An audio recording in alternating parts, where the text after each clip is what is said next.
everyone. It's at 6 o'clock, actually just turned 6:01. So I now call to order the meetings of committees for April 3rd, 2023.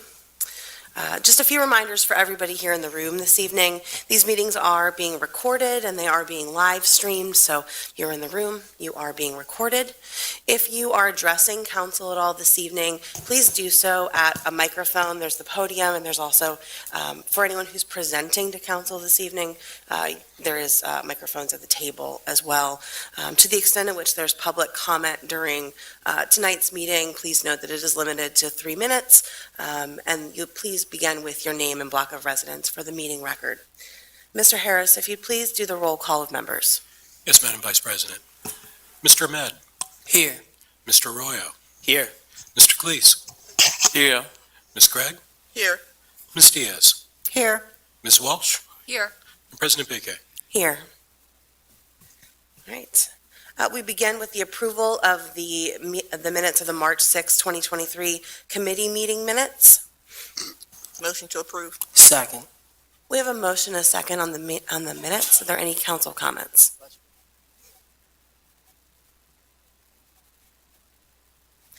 Hearing none. Mr. Harris. Mr. Ahmed. Aye. Mr. Arroyo. Aye. Mr. Cleese. Aye. Ms. Gregg. Aye. Ms. Diaz. Aye. Ms. Walsh. Aye. And President Baker. Aye. All right. We begin this evening then with the Personnel Committee. Councilor Caligst. Thank you, Madam President. The Personnel Committee has one item on the agenda for tonight. It's the nomination of Marilyn Barbosa for appointment to the Board of Health.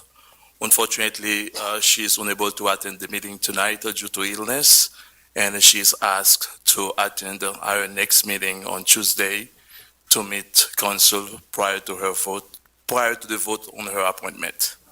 That concludes Personnel Committee, Madam President. Thank you, Councilor Caligst. We will need a motion to officially move that within your committee. Now, I'll make a motion to move for the nomination of Marilyn Barbosa for appointment to the Board of Health. Second. All in favors? Aye. Aye. That concludes Personnel Committee. Thank you very much, Councilor Caligst. We then move to the Finance Committee. Councilor Ahmed. Thank you, Council President. We do have 3 items on the agenda. I will start with administration, resolution number 23, amending the capital improvement plan funded by 2016A bonds. This resolution is reallocating some funds from projects that were completed. Project number 6 was the fire station construction, which was completed, so it'll be reallocating $218,504. Ewell Plaza was completed, that was project number 7, so that'll be reallocating $760,000. And the street improvements funded with proceeds from 2018 and 2022 bonds. So that'll be reallocating $294,315 to project number 13, which is the operation center for the DPW. Director Hopkins is not here this evening. Director Campbell, if you could make any comments on this for the committee and for the public. Certainly. Thank you very, very much. And you've done a great job just doing the brief summary of what is being looked for here. Partly this is a housekeeping matter, and partly it is trying to ensure that we've got funds in place to be able to match a grant that we're looking for the storage related requirements for the operation center. So as you had indicated, we're looking to take funds that had not been expended for projects that have already been completed. And the reason those funds exist is either because we're fortunate enough that the costs were lower than were anticipated. There were change orders that allowed us to take some credits, and or we elected to move with the park and with the street improvements to be able to do some of the work out of the later bond fund rather than the earlier bond fund. What this allows also is for the 2016 bond funds that are remaining to be cleaned up so that we're mainly looking at more recent bond fund issues as well. The sum of the funds that would be not swept, but some of the funds that are claimed would be approximately $1.27 million, and those will go towards the match required for what we're hoping will be anywhere from a $5 to $6 million expansion, if you will, of storage-related needs for the salt shed, equipment storage and archiving related to the operations center, and solid waste storage, all of which to make our operations much more efficient and effective and less costly in the long run. We are bulging at the seams, even though the new facility is relatively new, but the needs of the city are great, and they take up more space than we currently have. So the intention there is to be able to move these funds as requested. These funds will provide part of the required matching funds for the state RACP grant for the Ops Center expansion, and the status of the projects in question is that they have been completed and we have saved that money. Thank you, Director Hopkins, Director Campbell. So I will open it up to questions from the committee. Any questions from the public?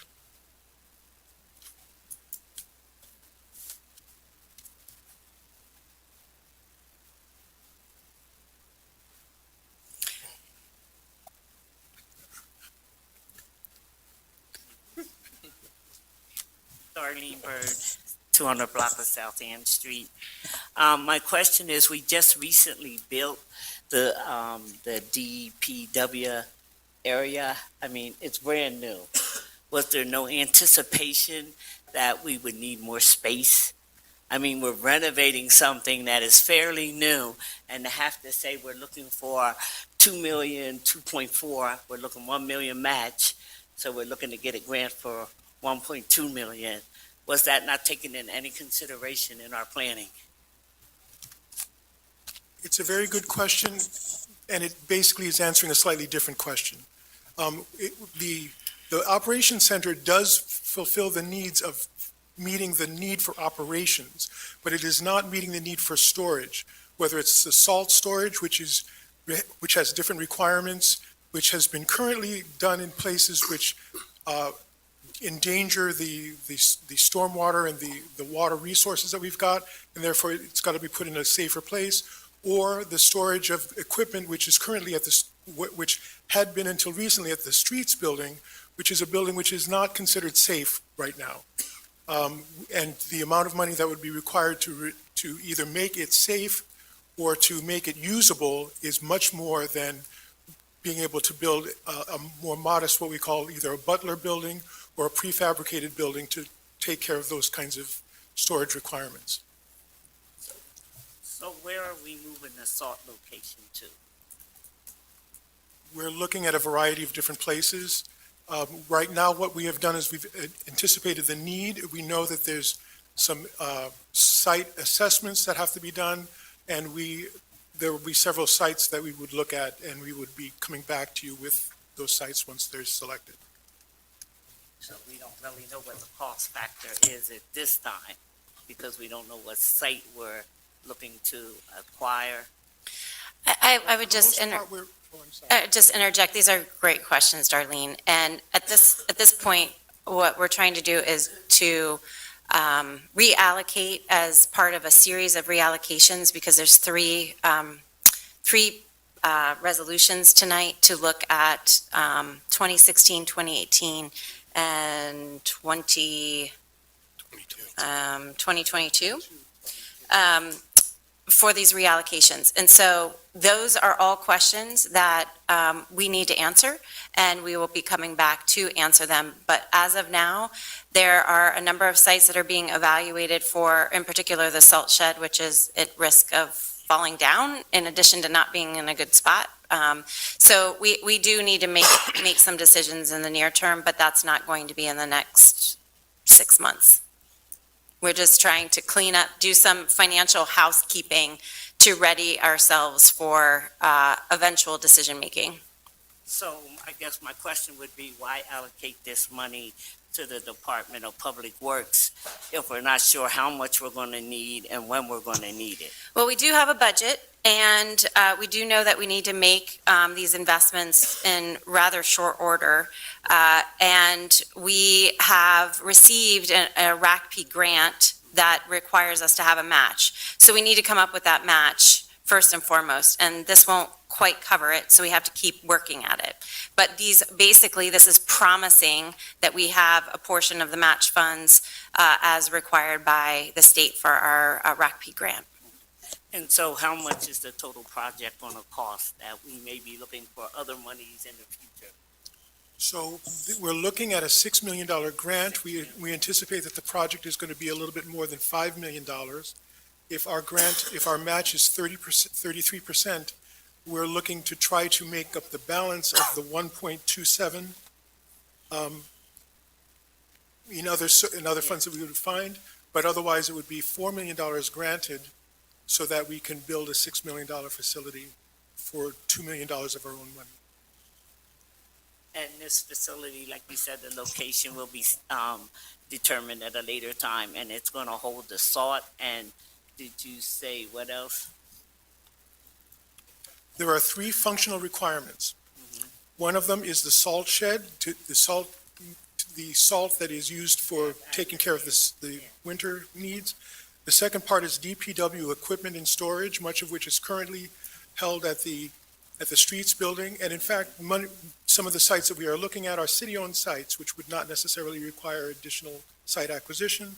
And the third is city archive storage facility, where we currently have some of our records archived at Beaver Street.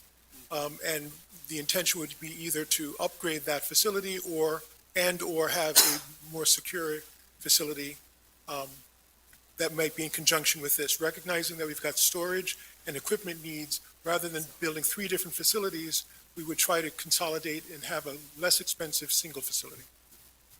And one last question, is there room at the DPW operation site now to put that? Because we took a lot of land over there where we moved it to. That's one of the things that we're continuing to look at. At this moment, almost all of the equipment that we utilize for the city goes to the operations center to be able to be maintained as fleet management, et cetera. And that takes up a lot of the space that's available, and it is on a hill, so one would not want to have expensive site excavation to be able to create a new facility. But those are a lot of the things that we would be looking at. Once we know that the funding is secured, it would be for assessment, design, and construction. And I just want to say to council, I hope that we get a more detailed report about what's going to go on with this money, where it's going to be, and there would be a chance for community input and not just a decision that's made now that we're allocating this, $1.2 million to the PW, the Public Works Department. Thank you. Thank you, Ms. Byrd. Are there any further comments or questions from the public? Okay, so at this... Can I ask, Yes. can I ask a question? Yes, Councilor Diaz. So if we're going to consolidate, and at this time, there's 3 different locations, what are we going to do with those 3 locations if we're going to consolidate it to 1 location? That would be also part of that. That would also be part of the studying. If it is the case that one of the facilities is inadequate, then it may be used for other purposes. I mean, there's a juggling act that can take place to a certain extent. The Streets building, though, is not in a habitable condition, and therefore we risk the condition of any equipment and materials that are stored there at present. We need to find an alternative, and relatively quickly, rather than just look short-sightedly and say we have this immediate need for next year and then another immediate need 2 years down.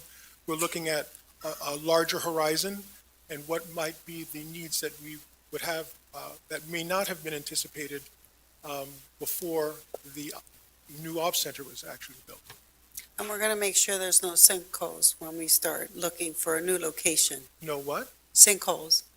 We're going to be looking to see that there are no sinkholes and that the subsurface conditions are in a case that we can maintain the facilities properly, yes. Thank you, Mr. Campbell. Thank you, Mr. Amon. Thank you, Councilor Diaz. And just to clarify one point that was brought up, these amendments are just so that we could be anticipating the financial need for the match and to preventively plan for the future. That's correct. A lot of it really is financial housekeeping to make sure that we're not going back at this point 7 years to that 2016 bond, and that those dollars are brought closer to the current financial need situation. And then future details will be provided to council and to the public as well. Yes, that is correct. Thank you, Director Campbell. Are there any last questions or comments from council or from the public? So I do make a motion to move Administrative Resolution Number 23, 2023, amending the capital improvement plan funded by 2016A bonds to full council on April the 11th. So move. All in favor? Aye. Aye. Thank you. All right, we will be moving on to the next item on our agenda, which is Administrative Resolution Number 24, 2023, amending the capital improvement plan funded by the 2018 bonds. So just going over these, there are a few projects that are being proposed for amendments, starting with the moving $25,680 from the Northeast Greenway Pedestrian Bridge and Gate Engineering and Design, which is project number 7. We will be moving that to the Northeast Greenway Pedestrian Bridge construction. So that project was completed, and that will be reallocating those funds. Also, we will be reallocating $26,601 from the accessible pedestrian signals to project number 8, which is the Northeast Greenway Pedestrian Bridge construction. And these funds are needed for rehabilitation of the current pedestrian bridge. Director Campbell, if you could just expand a little bit about this project and the reallocation of the funds. So generally, the two projects that you mentioned were projects where in their original phases, they've already been completed and we've spent fewer dollars than had been allocated for them. While we are assessing the security requirements for the Northeast Greenway Bridge, there are some additional funds that are necessary to make sure that it is secure to today's standards, which are slightly different than the standards that had existed when the bridge was originally designed and built. Being able to save funds that had already been allocated for this basic purpose for the extension of this purpose is perfect. All right, and I'll move on through some of these other amended projects, then we'll take the questions and comments at the end. So the next amended project budget was for Project 10, the Ewell Plaza Stormwater, which was completed, and that'll be reallocating $209,782 to the green infrastructure construction, additional funds needed for an ongoing infrastructure project. So the stormwater management and green infrastructure at Ewell Plaza, which was just recently completed, is one of our stellar projects. It's a very forward-looking way of being able to manage stormwater, and for a variety of reasons, the cost of installation came in less than we had anticipated.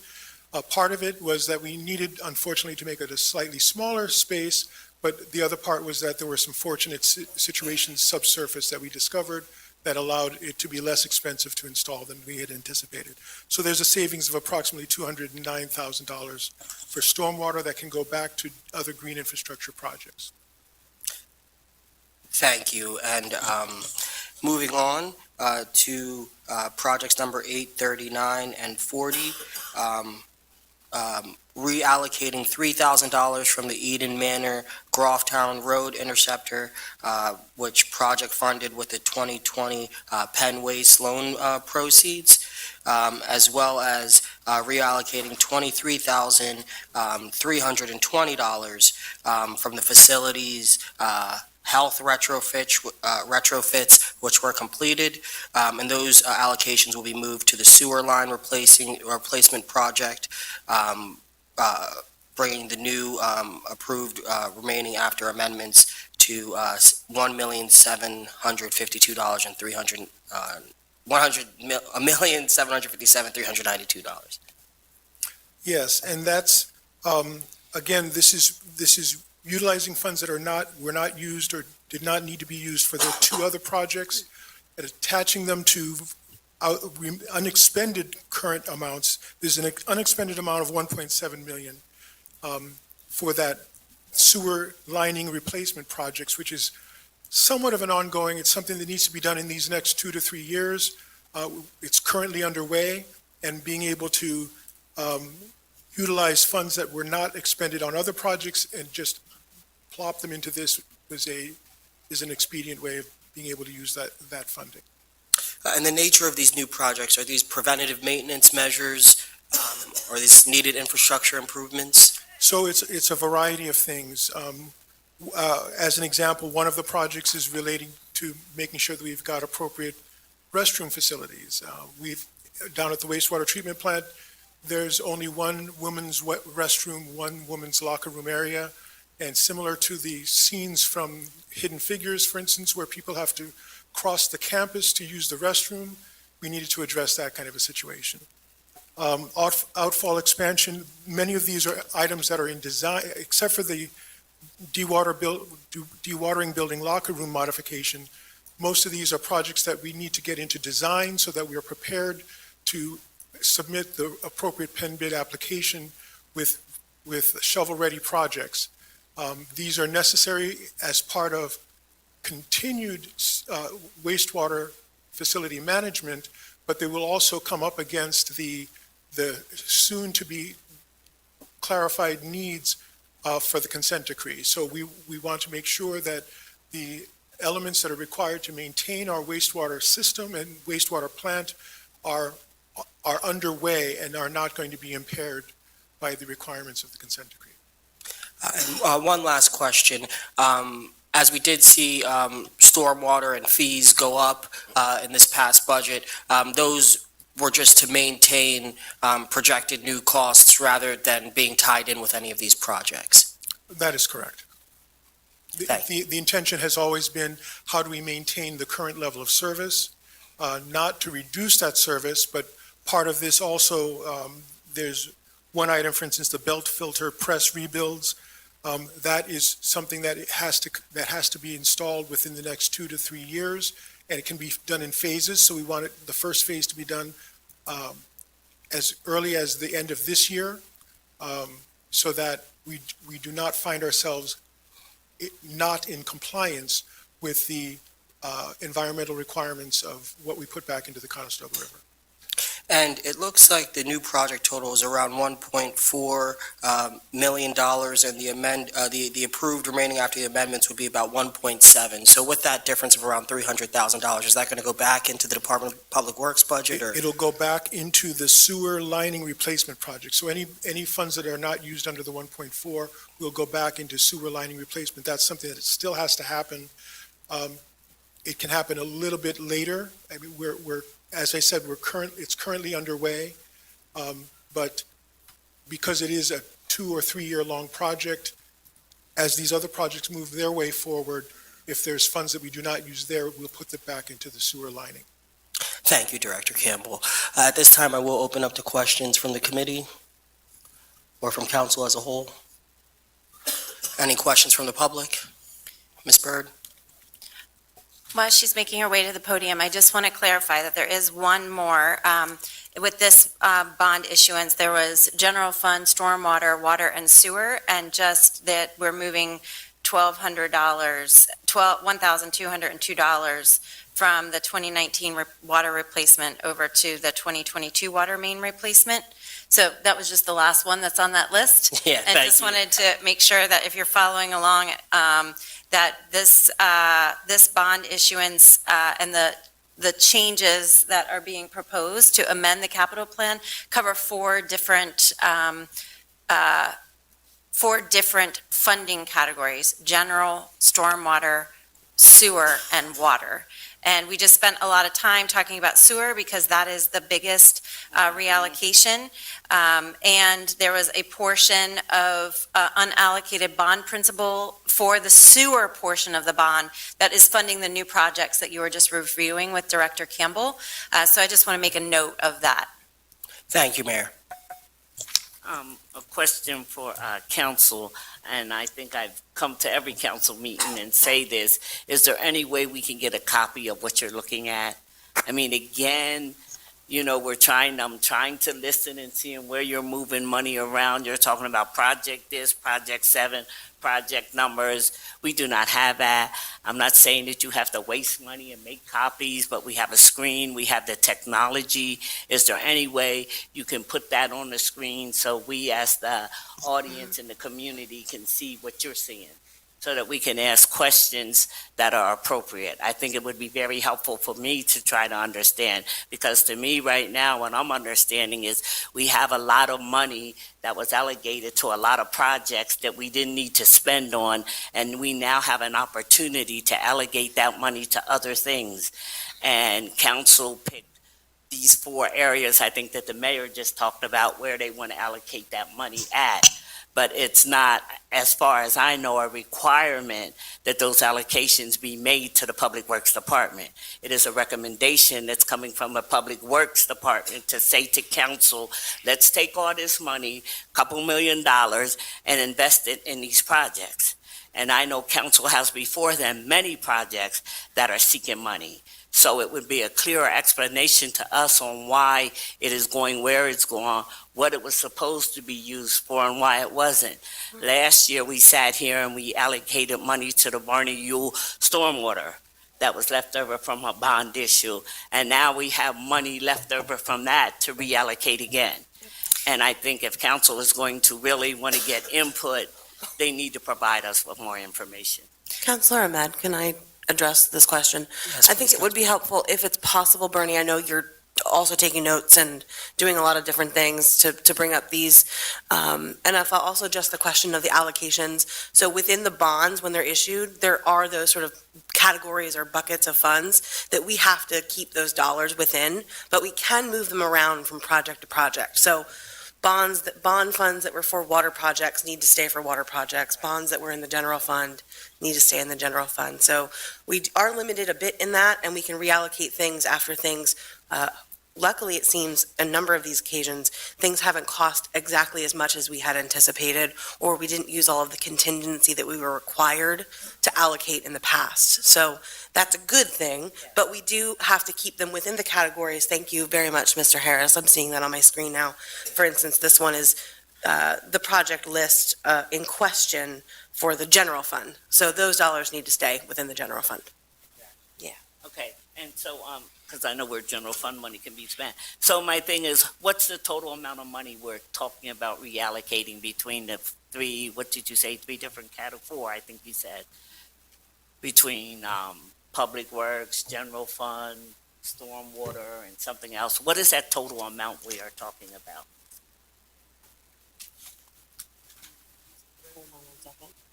So which fund are you talking about? Are you All of talking? them. I'm sorry, which year? So what's on the screen now is This is resolution. Is- 2018. And so we have $52,281, somebody can do the math for me, $52,281 in proposed amendments in the general fund. Mhm. In the stormwater fund, we have $209,782 that's being reallocated. In the sewer fund, we have $26,320, and new projects of $1,450,000, which is available from unallocated bond principal and unallocated interest earnings. So that's how we're paying for those new projects. And then we have $1,202. So that is the total amount of money that is being requested of council to move within each fund, as Council President pointed out, within each fund. Okay, so every like $2 million you're reallocating. All right, thank Are there any further questions from the public or from council? At this time, I do make a motion to move Administrative Resolution Number 24, 2023, amending the capital improvement plan funded by the 2018 bonds. So move. All in favor? Aye. Okay, and the last item on our agenda is Administrative Resolution Number 25, amending the capital improvement plans funded by the 2022 bonds. Director Campbell? Yes, this does a couple of different things. One is that it creates an opportunity that allows us to kind of avoid some of these challenges. We have a line item called the Cullerton Park Phase 2 that has zero funds in it. And what we have often found, as is witnessed even in today's discussion, is that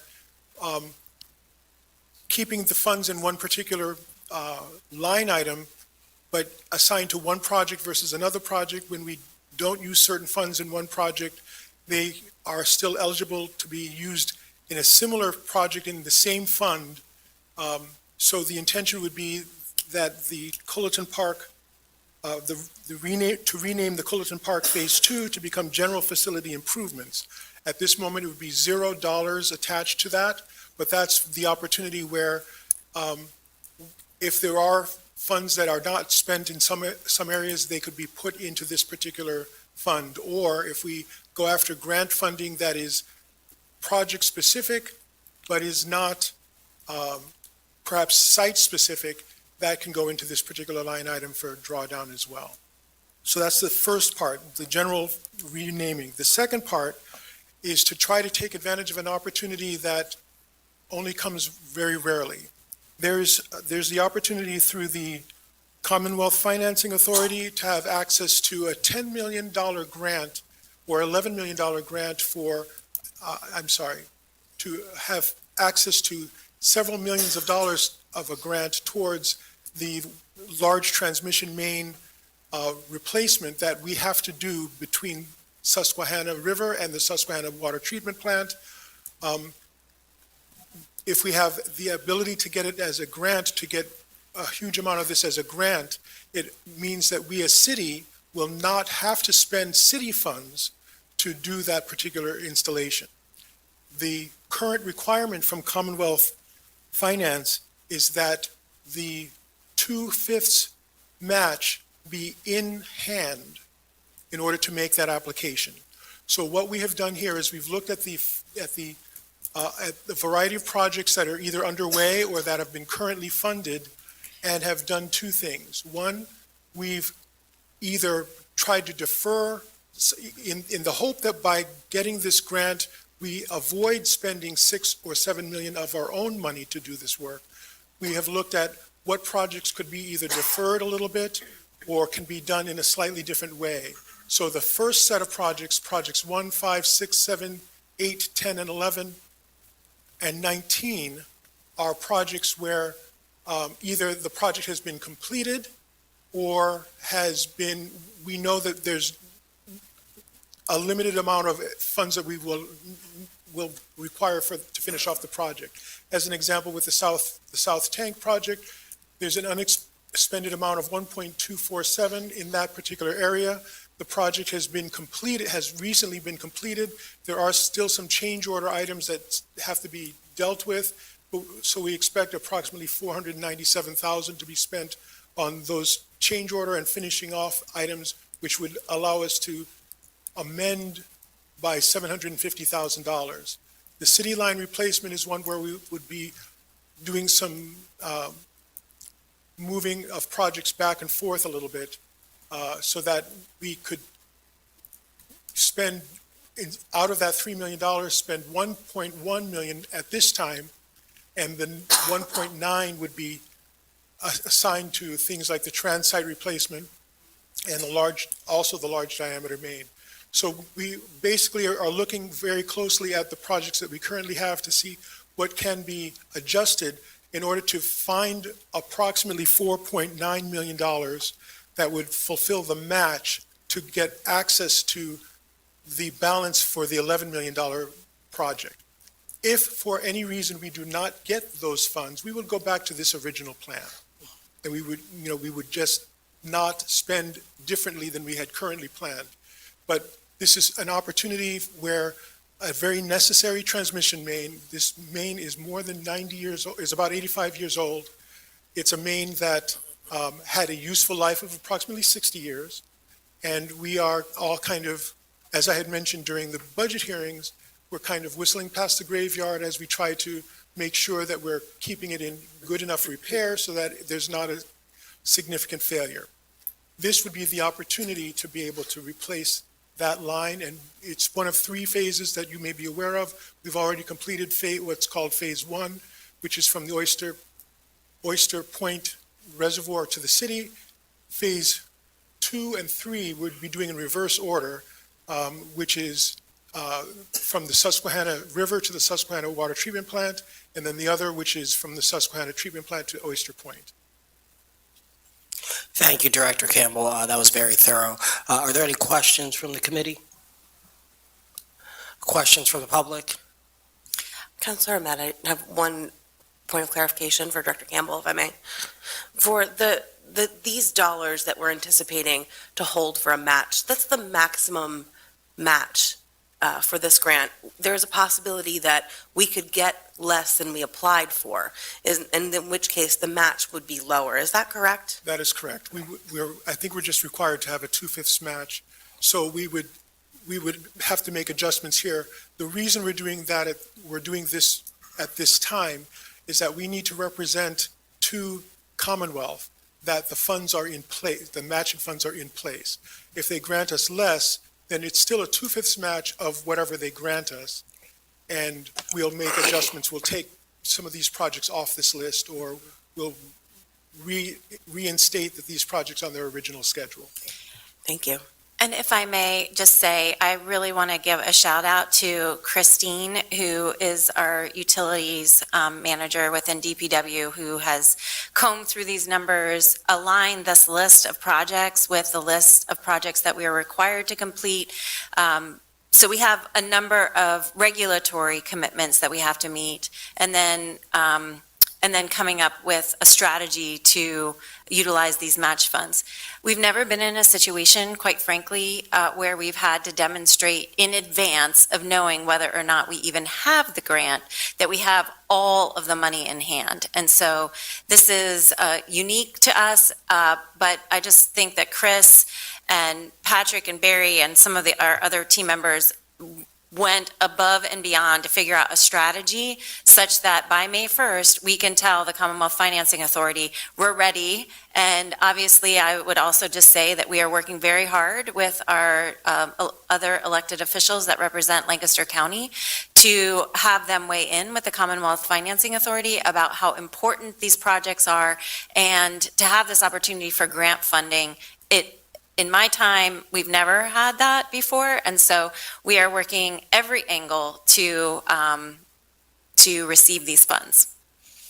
Yeah, the team has been tremendously agile, and we have not only this scenario, but as we say, if there's less funds that come in, other scenarios, we have this now set up in such a way that we can take in and out certain projects and recognize that we meet the calculus that's required to fulfill. The last thing that I would want to say is that it's also in aid of not only meeting the environmental and the statutory requirements of it, but it's also to avoid the costs, the extraordinary costs, should there be a failure that will have to be addressed as an emergency. Thank you, Director. Any questions from the public at this time? And I do have an understanding of needing to have the matching dollars. I guess my biggest concern is we spend a lot of time going over the budget, and I think council went and approved all this, where this money was going to be spent.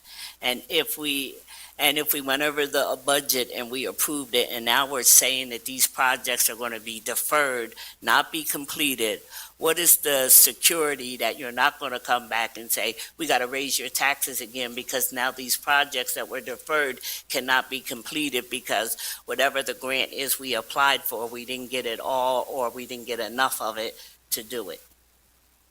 So how do you come back? Because you, I mean, you already raised the taxes to do these projects. So how do you come back and say, okay, if this doesn't go through, we're going to defer all of this? And you're not going to come back to the taxpayer and say, now we have to pay for this phase one that didn't happen because we deferred it and did the phase three project first before the phase two, and now this part of the phase two is undone. Where are you going to look for that money if not at the taxpayers?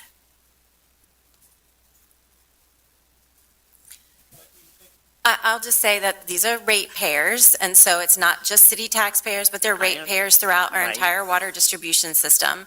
And that the prospect of receiving grant funds, which is, you I know, understand that. I free understand money, that part, but- that is basically relieving burden that we would otherwise have to support this project, which is the 42-inch main, which we rely on every day for our water. So, yes, there is always the opportunity that we're going to need to come back and have another capital plan. So I also just want to stipulate that this is a capital plan. This isn't the annual operating budget. This is different than what we go Okay. over in December. Okay, I'm just, like I said, I'm just very concerned because once again, we're doing capital plans, and I've asked when we continue to, have to seek funds. When we raise the water, you say it was for maintenance only. But who prepares a budget and doesn't think that it's not just for usage, it needs to be for maintenance? Which is why we have a capital budget. That's exactly right. Exactly, Yep. and so it does affect the taxes, which what we're just saying. I think, Ahmed, you asked that question. We raise the taxes for usage, right? But who plans for usage and don't plan for maintenance? The maintenance comes out of the capital budget. No. So, If I could just It say, doesn't?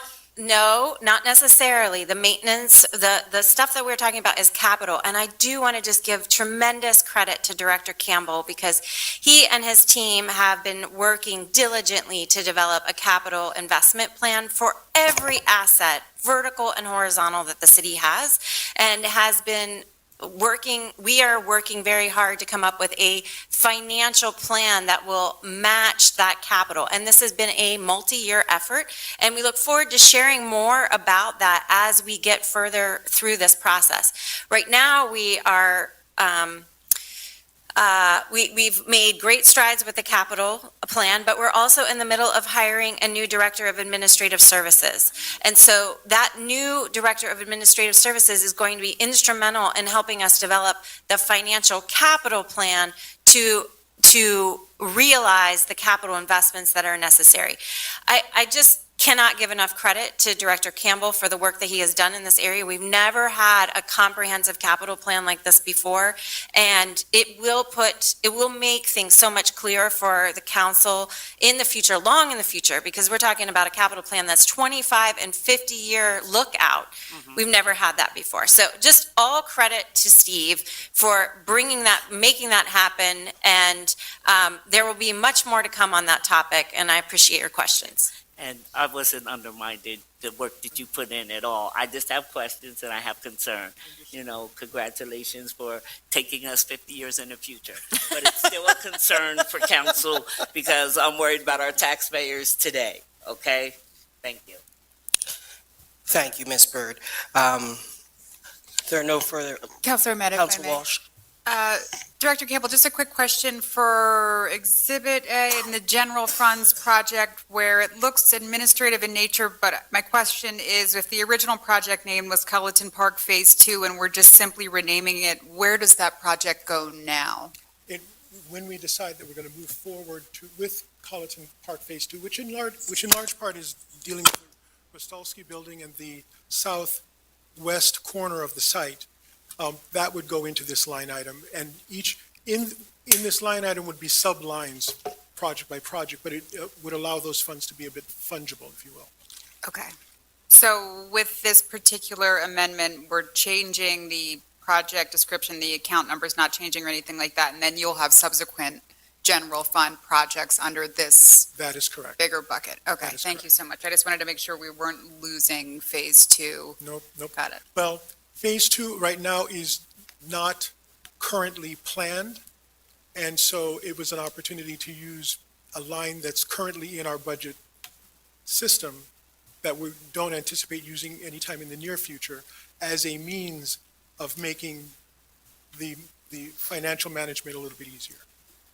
Right. Yeah, I just wanted to make sure that it wasn't falling off. I know that we haven't planned for it in the near future, but I'm sure that it's. Still on the horizon. It's on the capital plan. It is on the capital plan. Thank you. I appreciate it.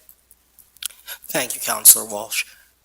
At this time, I will make a motion to move Administrative Resolution Number 25, 2023, amending the capital improvement plan funded by 2022 bonds to full council on the 11th. So move. All in favor? Aye. Thank you. And that concludes the Finance Committee. Thank you, Council President. Thank you, Councilor Ahmed. The next item on our agenda is the Community Planning Committee. Councilor Craig. Thank you, Council President. Community planning has 5 items on the agenda this evening. First being Administration Resolution 26, 2023, amending the sewer facilities plan to include the 422 Ruby Street development project. Now, normally we do a sewage plan facility to make sure that the project has adequate sewage, that it doesn't do anything as far as contamination and keeping residents safe. Is there anybody here that is Director Delphs? In case anybody has any other questions. Are there any questions from the committee? Are there any further questions from the public? Councilor Craig, can I ask a clarifying question? Director Delphs, this is a property that we had a historical architecture review board or historical commission decision about several meetings ago, is that correct? So this is, we're seeing in real time sort of the development process, first historical and now the facilities plan for sewer, is that correct? Yes, that's right. Thank you for the question. And I can be brief here. I believe, just wanted to give a little bit of quick background for this project at 422 Ruby Street. Council President, you're right. This did come before council recently. 422 Ruby Street sits at the southwest corner of Prangley Ave and Ruby Street in the southwest neighborhood of West Jules. This is a proposed redevelopment, and it's in keeping with the current uses and structure that have operated on this site for several decades. For most of the lifetime of this particular site, the current building has functioned as an industrial or warehouse use. Most recently, it's operated as a motor vehicle repair garage. It was purchased in 2020, and the new owner intends to revitalize the site to provide new functional uses that expand beyond the motor vehicle repair to include restaurant and retail use. So an interesting combination here.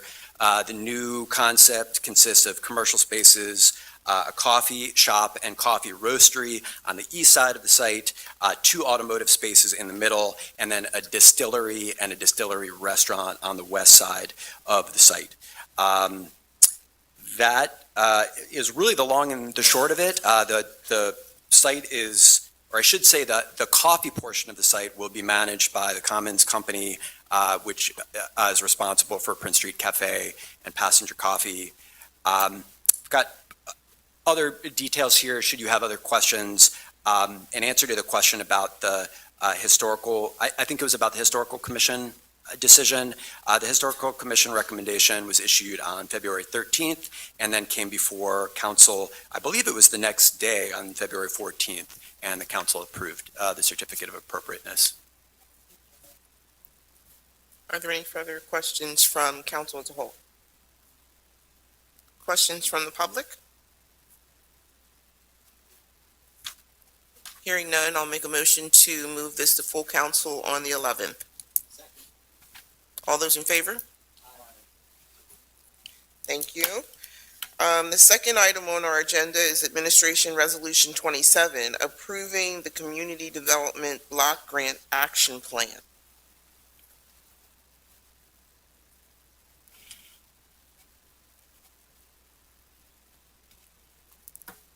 Well, good evening, everyone. Good evening.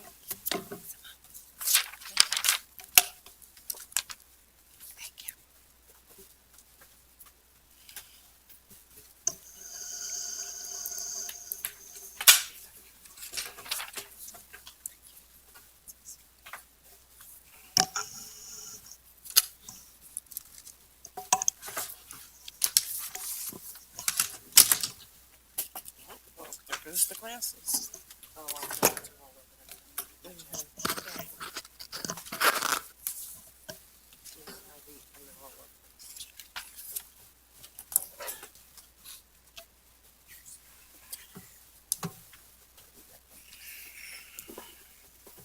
Good evening, councilors. Good evening, Mayor and members of the public. My name is Craig Walt. I'm the Bureau Chief of Lead Safety and Community Development. And our Bureau administers the city's major federal grants to promote equitable and sustainable community development through programs that facilitate safe and affordable housing options, improve the conditions of our built and natural environment, create economic opportunity and stability, reduce homelessness, and increase access to services for our most vulnerable residents. I'd like to thank you for the opportunity to present our draft 2023 annual action plan, which guides the use of the city's entitlement funding granted from the Department of Housing and Urban Development, which we commonly refer to as HUD. Bryn McGowan and Simone Dia, both community development administrators with CPED, will be presenting this year's proposed annual action plan, which focuses mainly on the planned use of the city's community development block grant funds, or CDBG. Please note, each year's annual action plan is governed by a larger 5-year consolidated plan, which was last developed and approved in 2021. And this action plan pertains to year 3 of that 5-year cycle.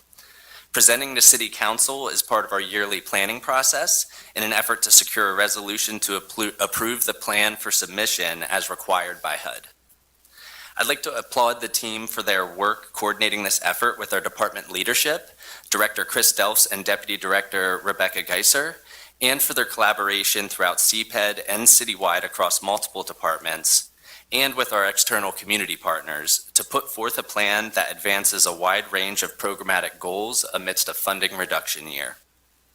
I would also be remiss without also mentioning the work that takes place in between planning cycles to implement such a comprehensive set of programs, services, and projects. The saying that always comes to mind for me is doing a lot with a little. Overall, I'm very pleased that the plan upholds our intended programmatic goals for 2023 and avoids any undue impact on the general fund, all while incorporating a reduction in funding for fiscal year 2023. With that said, I'd like to turn things over to Simone and Bryn to take it from here. Thank you, Craig. So over the next few slides, I will provide information on how you can access our 23 draft annual action plan, details that pertain to the public comment period, and a brief outline of the city's HUD entitlement programs. Next slide. On this slide, I've outlined 3 ways you can access our draft annual action plan. Please feel free to take a moment and jot down notes for easy reference later. The Engage Lancaster link takes you directly to the landing page where you can find and view the annual action plan as well as submit a public comment. The URL link will transport you to an electronic version of our annual action plan. And lastly, the city's website also gives you access to the annual action plan, but note you must scroll to the bottom of the tab under Documents and Resources, and there you will find our 23 draft annual action plan. Next slide. We invite you to submit public comments via our platform on Engage Lancaster or by emailing any member of the CPED staff at the addresses depicted on the screen, or you can speak with any member immediately following the presentation. April 25th is the last day to submit your comments. No extensions can be granted. Next slide. Later in this presentation, my colleague Bryn will delve deeper into the community development block grant funding. However, I would like to provide a broad synopsis of other HUD entitlement programs the city is eligible to receive. Emergency Solutions Grants, or otherwise known as ESG, supports homelessness services related to emergency shelter, rapid rehousing, outreach, and homelessness prevention. Typically, the city receives approximately $146,000 in ESG entitlement funds from HUD. However, for the second year in a row, the city was not a recipient of ESG entitlement funds. Nevertheless, the city will pursue other funding from the Pennsylvania Department of Community and Economic Development, known as DCED, to compensate for the loss in ESG entitlement funds that addresses homelessness programming and services. We also remain committed to our partnerships with the Lancaster County Housing and Redevelopment Authority, the Continuum of Care, Homelessness Coalition, and the United Way in a joint funding collaboration. This we do whether we are recipients of ESG or not, because we believe in intentionally fostering and maintaining solid relationships with our community partners. Home Investment Partnership grants subsidize the development of affordable rental and owner-occupied housing units. These grants are designed to increase the number of safe and affordable housing units in our area. Historically, the city receives about $500,000 per year to award city housing projects. Given that Lancaster County Housing and Redevelopment Authority serves as the lead agency of the Home Consortia, all home funding and associated activities are reflected in the county's plan. Community Development Block Grant, or CDBG, supports critical and innovative community development programs, services, and projects, including affordable housing, economic development, and improving quality of life for low to moderate income households. And now I will turn it over to Bryn to provide a high-level overview of CDBG budget and planned activities. Thank you, Simone. The next couple slides will review how we are planning to utilize our FY23 Community Development Block Grant. So HUD has awarded the city $1,524,362 in CDBG entitlement funding for fiscal year 2023. This represents a 5% or approximately $81,000 reduction in our anticipated CDBG resources for the year. The city is also projecting that we will receive an estimated $25,000 in program income that we generate from loans supporting critical repair and lead hazard control program projects this year, bringing our total FY 2023 CDBG resources to $1,549,362. Given this scenario, we are proposing a funding strategy that sustains the level of service for the city's CDBG-supported programs, ensures the city is still able to meet its community development priorities set out in our 5-year consolidated action plan, and minimizes any adverse budgetary impact to the general fund. The city is planning to allocate its FY 2023 CDBG resources to further the community development goals and priorities that we set forth in our 2021 to 2025 Consolidated Action Plan. This slide summarizes our approach.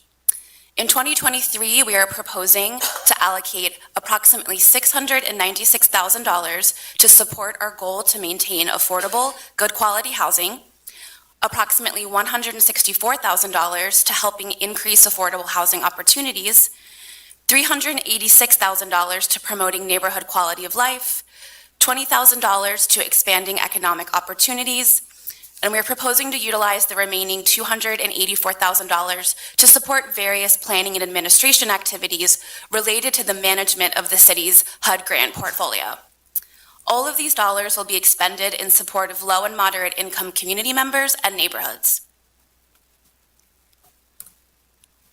This slide provides an overview of how we are proposing to allocate our FY 2023 CDBG resources by eligible activity area approved within our current 5-year plan.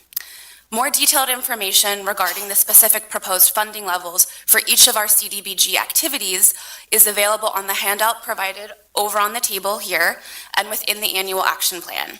The handout will also be posted to our website. So we are proposing to allocate around $859,000 to affordable housing preservation and development programs.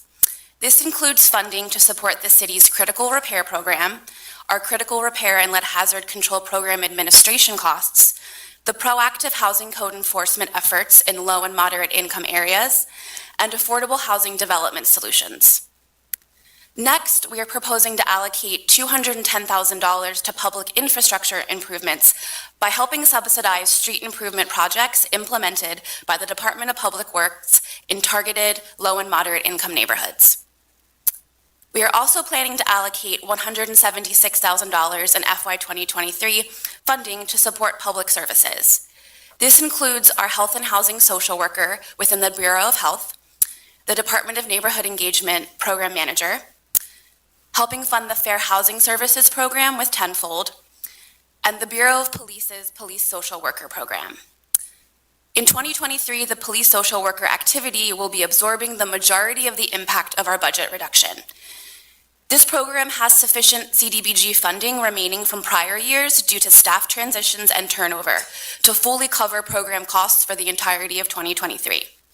This will have no adverse impact on service delivery or overall goal achievement and will provide an opportunity to right-size spending for the activity throughout the year. We are also planning to allocate $20,000 to support economic development activities. And finally, we are proposing to allocate $284,000 to planning and administration activities.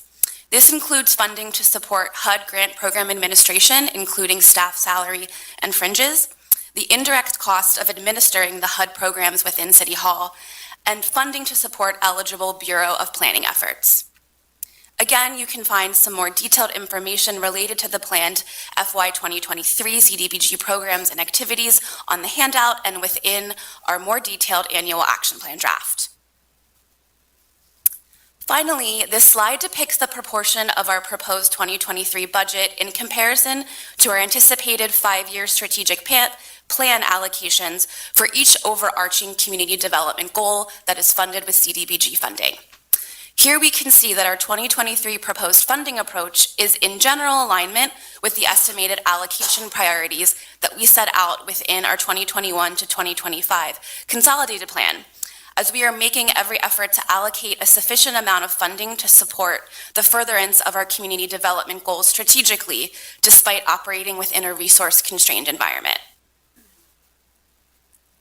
Thank you for listening to the summary of our proposed FY 2023 annual action plan. As a reminder, our full action plan is available for review on the city's website and contains greater detail regarding our planned usage of our CDBG entitlement allocation. We will now take any questions you may have about our proposed approach. Thank you so much. That was very thorough. Are there questions from the committee?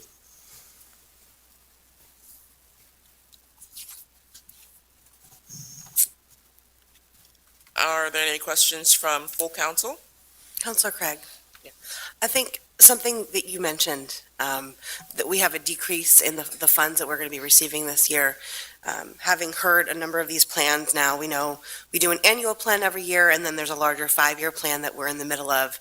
Can you just speak to the challenges for making a 5-year plan when we don't know what the allocation is going to be each year, and if it could be decreased, and what are the consequences overall as part of our larger 5-year plan of those decreases?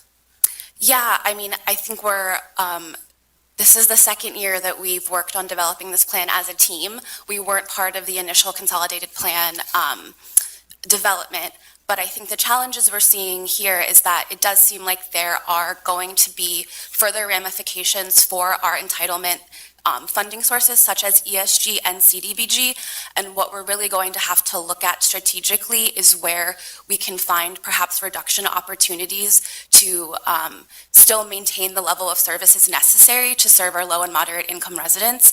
And as a team, I think we're looking at ways for us to do that within the current funding levels without having an undue impact on the overall budget or the general fund. And that continues to be something we work through as we are faced with resource-constrained environments.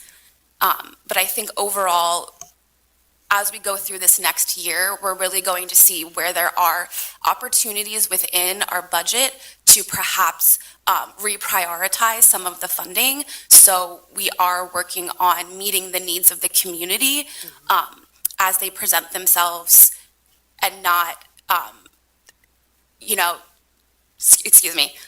and really just finding those opportunities within that budget to ensure that all of the community's needs are met. It's a challenge. So Yeah, it's incredibly challenging. thank you. Council President Baike, Councilor Arroyo, and Councilor Diaz were all at the fire station on Saturday. And why am I telling you about this? Is that we opened a time capsule, which included the CDBG plan for 1976 or 4? 4.2. And it was $4.2 million. Yeah. And so just year over year over year, the CDBG funds have just been less and less. And so I just share that just for context of how the money has changed over time. Thank you. I'm taking over for Councilor Craig for just a moment. Councilor Ahmed. Thank you, Council President. Thank you for the presentation. I see that the public comments will be accepted until April 25th. Yes. Can folks contact you guys directly if Yes. they have technology issues with Engage Lancaster or the city website? Absolutely. I'm going to pull up the slide with all of our contact information on it. So we can be contacted directly on the phone numbers listed there for public comments to be recorded and heard, as well as the emails. And what community education or engagement have we done around this deadline, or how folks can make public comments? So we've posted online through the city's social media about it. And then we've also put a advertisement in the LNP announcing the public comment period. And then this is also part of our public engagement process. And we're also planning on holding a public meeting to review this plan in conjunction with the county on April 20th. And that will be held at 3 p.m. at the Redevelopment Authority offices. And that was also posted in the LNP. It will be posted this Wednesday, and we will be sending out social media announcements about that as well. So that will be another opportunity for the public and members of the community to come and comment on the plan. Thank you. That concludes my questions. Thank you. Councilor Diaz. Thank you, President. First question I have, in regards to the social worker, what type of crime reduction is she or he going to be spending this allocation? So essentially how this program is designed is we have established a service area that's primarily low and moderate income, and the social worker works as a first point of contact when there are various police calls that come in to sort of ensure that the situation isn't escalated beyond what it needs to be, and to provide an extra layer of support. And what the social worker engages in is a whole host of calls related to mental health, housing issues, homelessness, domestic disputes.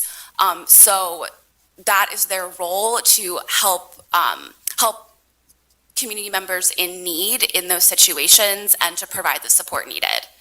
So in that way, they work towards crime reduction.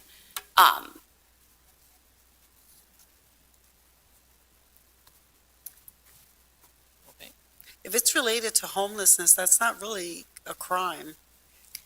So I'm just Yeah. saying that it's just. that- Maybe the semantics of it aren't necessarily the best. And regarding, at this time, we only have one social worker employee, is that correct?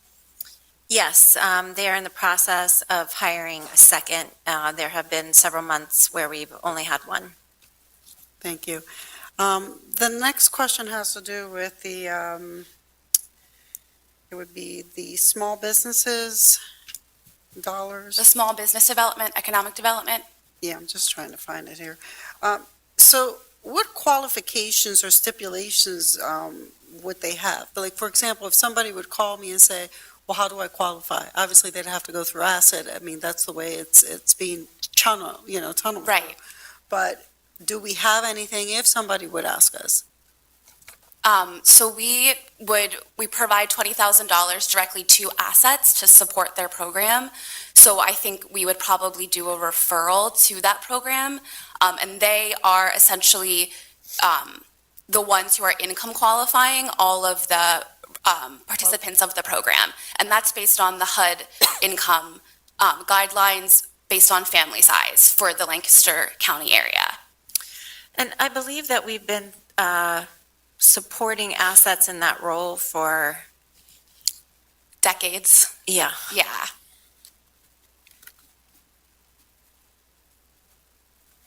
I think that's all I have. Thank you. Thank you. Counselor Craig? Absolutely, go ahead. Just a few questions. One for clarification. Ms. Tia, you gave the overview of the city's HUD entitlement programs. ESG, we did not get. For the home dollars, is the county administering our portion of the 500,000, or you said each year we're right around $500,000 for home funds? Who administers that?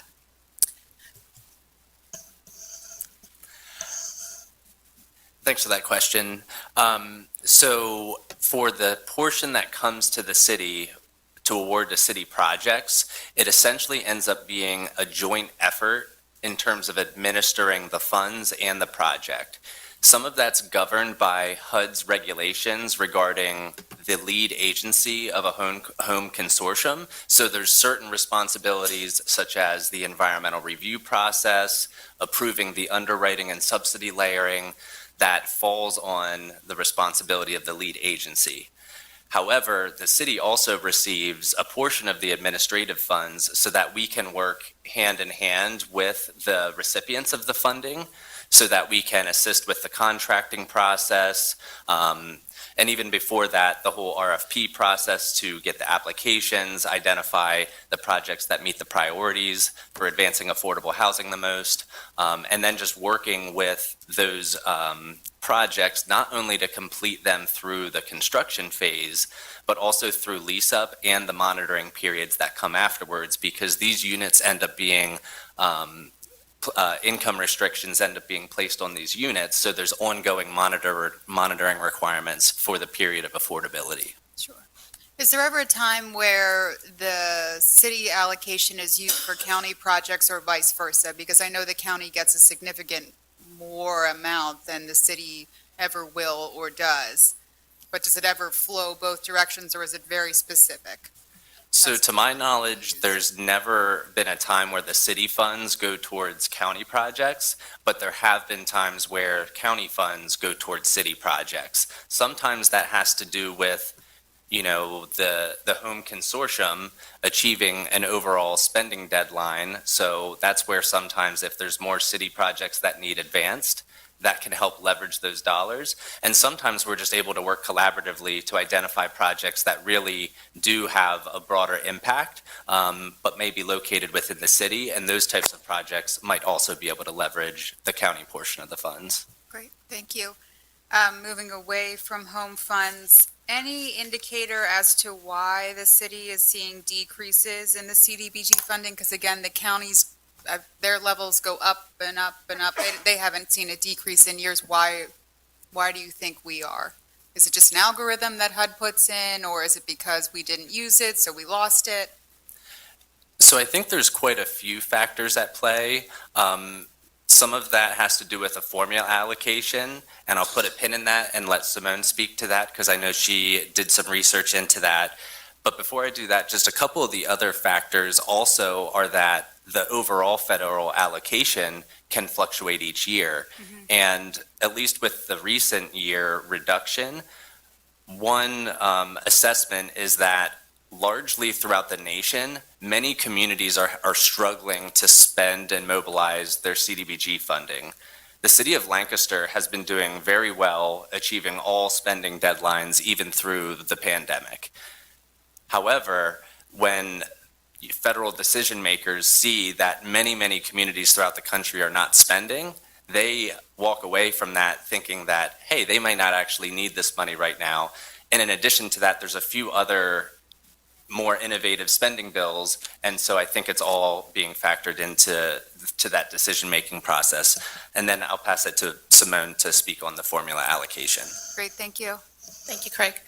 So essentially, in my research, what I found is that in addition to the formula allocations that HUD uses to make a determination for different city, states, and municipalities, what I found is that there is a variable that relates to the fluctuations in the number of persons that are experiencing poverty, the number of individuals that are in overcrowded housing units. Those are all variables that are contributing to the determination.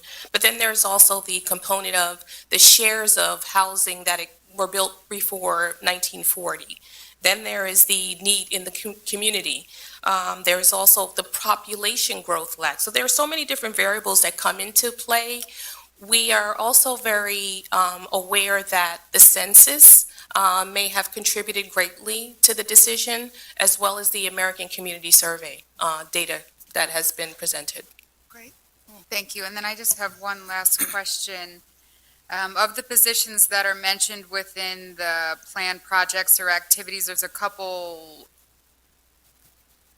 it looks like full-time employment. How many of these positions are fully or majority funded by CDBG? Mostly if we keep decreasing, or any of these positions at risk of being eliminated if they're not met at the same funding levels year after year? I know, for example, the neighborhood crime reduction through social worker is getting $1,000, but for example, the project manager is getting $80,000, I'm assuming, for their full salary.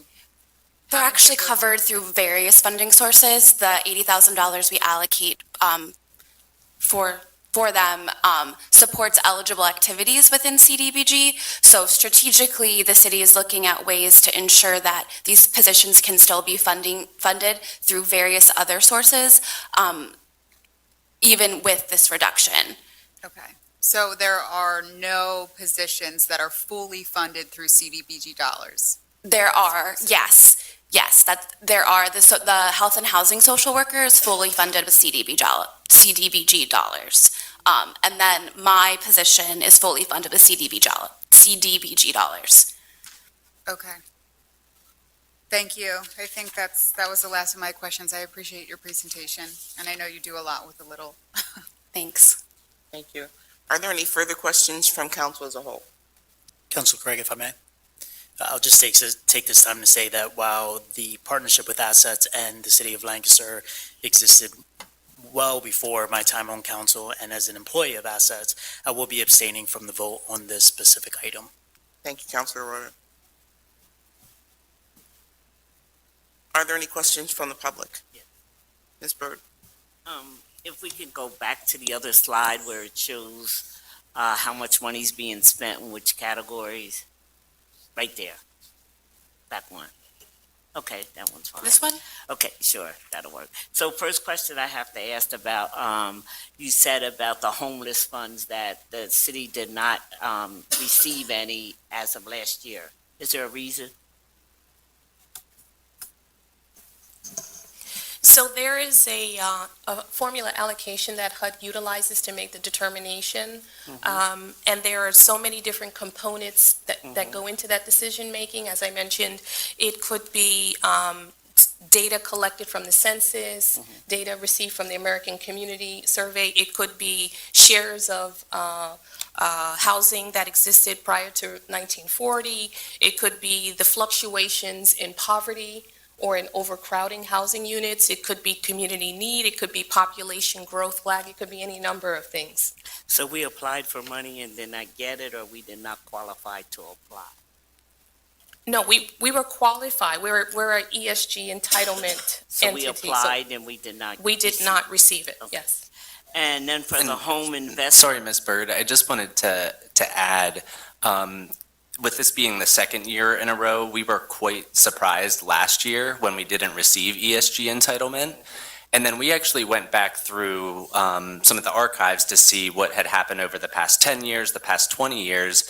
And actually, this flip-flop has happened before because there's amidst the many other factors that Simone described, there's also a minimum grant threshold for what HUD will grant directly to a community. It turns out that the city's been hovering within $5,000 of that threshold for quite some time. And so, unfortunately, starting in 2022, we just dipped below that, and we had since been receiving direct funds since 2014, but prior to 2014, we didn't receive those funds directly either. And that's when the best next course of action is applying to DCED for the state ESG funds. And once again, we didn't get a copy of what you was looking at as where the money was spent. I think for transparency purposes, to know that it was going to employee salary, that's helpful. If we're trying to understand and be transparent about what's going on, and not only that, it allows us to know and be able to ask questions that are meaningful. So again, I'm going to request that. Yeah, we there's get actually copy a of handout that. over here. I have that, but you also broke it down as to what was going to employee salaries. That we did not get. Okay. Okay, so for the Home Investment Partnership Grant, it was $500,000 to the home consortia, and that is just the county and the city, is that correct? The 500,000 Yes. approximately is for city-specific projects. So separate from what the county utilizes for projects not located in the city. And do we get a report that we could see that said, this is where our $500,000 was spent versus what the county spent? Is there a report that's produced that we would know that our $500,000 was spent in the city? There's a very detailed report, similar to the city's CAPER, which is the consolidated, now I'm going to forget the acronym, Consolidated Annual Performance and Evaluation Report. So the county puts that together as well. So they have a very detailed report on their website, but I'll actually be sure just to send you directly what the city's used the available home funds for the last, probably would go back to 2019 if that would be helpful. Yeah, I was just asking if there's a report so that you could be accountable to council and say, hey, we spent our $500,000 on city property and this is where. Yeah, and so, like I said, there is the full approximately 50-page report, but I'd be happy to make a summary available to anybody that would like that. Yes, yes. And for the CDBG money, if we can go to the next slide, I think it's the next one where it's broken, yeah, right there. So we say that for planning and administration, it's $284,235. Is there a reason why the city does no longer manage our CDBG and home funds that we made a consortium with the county? So the city directly manages our CDBG funds. We also manage our home funds as well, but we are just part of a consortia with the county. Okay, so we manage our own. Okay, so I'm just wondering why we have so much money in the planning and administration when in our budget, these positions were covered. And I mean, we even had salary increases over some of these positions for administration of this money, and we're spending $284,000 of CDBG money that's supposed to go into the community, and we're spending it on administration salary. So the city is actually, HUD allows an entitlement grantee to utilize up to 20% of its annual entitlement allocation for planning and administration costs, which does help cover the salary of personnel who are working on administering all of our HUD entitlement funding. But this planning and administration allocation also covers the indirect costs of hosting the program within City Hall. So it's an allocation of HR, procurement, the solicitor, various indirect overhead costs as well. We utilize some of this funding to support that to help offset some of the burden on the general fund, which is allowable within the CDBG regulations. And then we also allocate $50,000 to the Bureau of Planning for some of their eligible planning efforts related to the comprehensive plan, as well as some of the historical planning. So we try to maximize the utilization of this to allow the city to administer this grant portfolio in a compliant and impactful way. Okay, so we said that we only get allocated partial funds for planning because the county gets some as well. So the county doesn't get any of our CDBG dollars. We get a portion of home dollars that is initially allocated to the consortia and then at the county level, and then a portion of that is allocated to the city for them to administer. So CDBG is fully within the city's purview. We do not work with the county on CDBG funding. Okay. So, and just to say something, because the mayor brought up about the 74 time capsule, was it? And I was around then, so I did a lot with the comprehensive planning then. CDBG money was spent a lot differently. Not only did we get more money, but it was invested into the community. It didn't cover police costs. It didn't cover administration costs. It was put and spent into the community for community projects.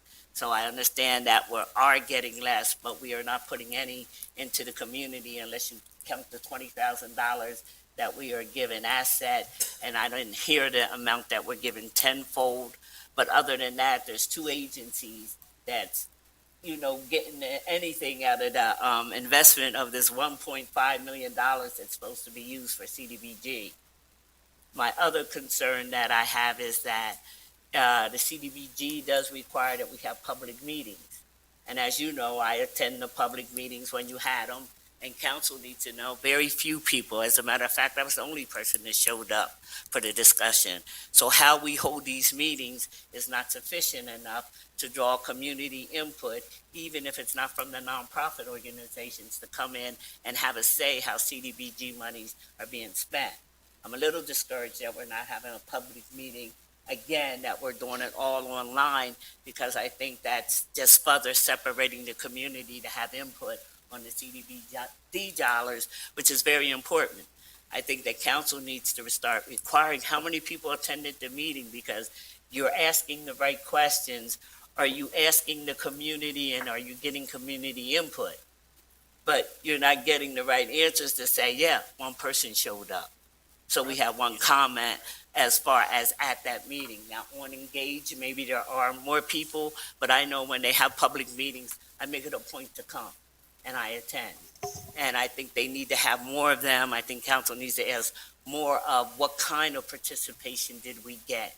Not that we just have a meeting, because that's a requirement for HUD, that you say, you put it in the newspaper, we're holding a meeting. But what participation went into it to say that we're supportive of what the decisions are that they made? And the other question I would ask is about, and this is just a suggestion, we have Lancaster General Hospital. Have we even thought about considering that they would staff a social worker? I mean, that's their specialty. Have we even reached out to them to see if they could staff that social worker? I mean, we do things for tax-wise, and I know LGH does a lot, and they're very supportive of South End Concerned Neighbors, so I'm not saying anything bad about them. But I'm asking council, when it comes to dollars, is that something that we thought about, or can we think about asking them to cover that cost? And that's all I have.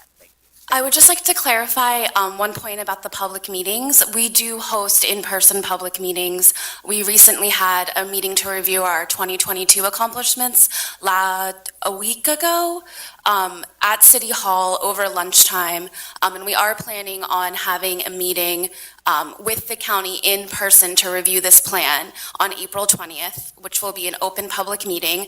We are utilizing all of the avenues that we see available to try and promote as much public engagement as possible. And we do see a need to be more Transparent. intentional about our approach, and that is something we are aware of and we are trying to foster meaningfully.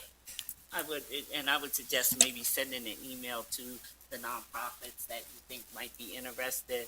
I mean, I always have to look and search, and I'm like, let me know, I'm coming. So Okay. Yes, definitely noted. Thank you. Thank you. And Bryn, if I could ask, I noticed right before our presentation, you were pulling up some of the engagement information from the five-year consolidated plan. And so just, continuing with what you were sharing, we've had a lot of struggle getting residents to engage in our annual planning activities. And largely, we don't have a lot of room to be extremely flexible and varying greatly from that five-year consolidated plan. And so as I'm talking here, I'm wondering if there's an easy reference or if we could share it back quickly about the number of people that were engaged through the five-year consolidated planning process. I know the responses were hundreds of responses from city residents through that process.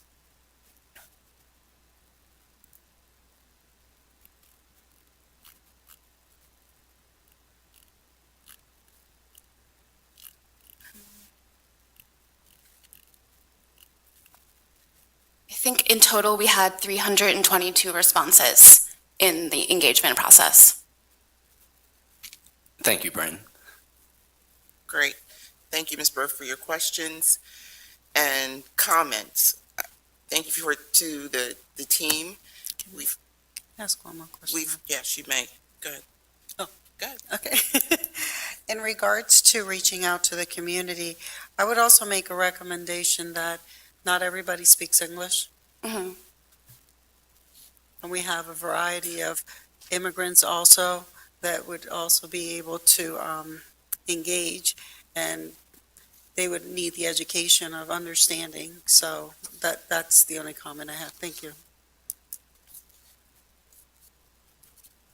Absolutely. Go ahead. Tim Stuhlder, One United Lancaster. I believe the $284,000 for planning and administration, those dollars are, I believe, correct me if I'm wrong, those dollars are not used just for planning and administration of the other dollars up on that slide. I think it's, So some of it is. but some of it has But to some do of with- it goes to the Bureau of Planning to do comprehensive planning efforts to support those kind of initiatives in the community. Does it go toward supporting other HUD grants, like I believe we're still in the process of the lead grant? So it does not support the planning and administration of the HUD-led grant. That's a separate activity within the housing category. It just supports the administration. It helps support the administration of the direct entitlement programs the city has. So the majority of the planning administration dollars are in fact going toward administering those other four boxes on that. That's correct, yes. Thank you. Are there any further questions from the public? So thank you for your presentation. It was very thorough. You had lots of questions, so I'm sure a lot of answers were given. And I will make a motion to,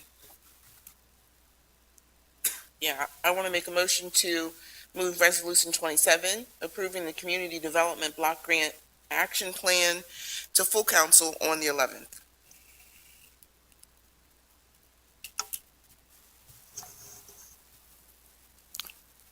All in favors? Oh. Second. All in favor? Aye. And to clarify, Councilor Rowe, you were abstaining from that vote, is that correct? Thank you. Thank you, Councilor Craig. Continue. Thank you.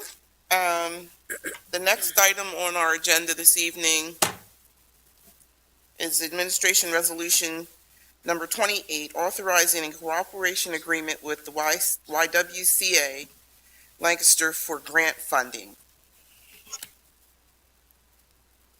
I'm looking for somebody from the YWCA, or She's over there. there you are. I saw her when we were coming in.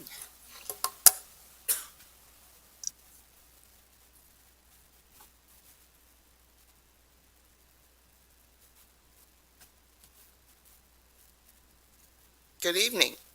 Hi, Stacy Blake, CEO, YWCA Lancaster. So this item has to do with YWCA Lancaster being awarded RACP funding from the state, but those funds must be accessed through a municipality. And so we are asking or confirming that the city of Lancaster would be the municipality. Thank you, Chris.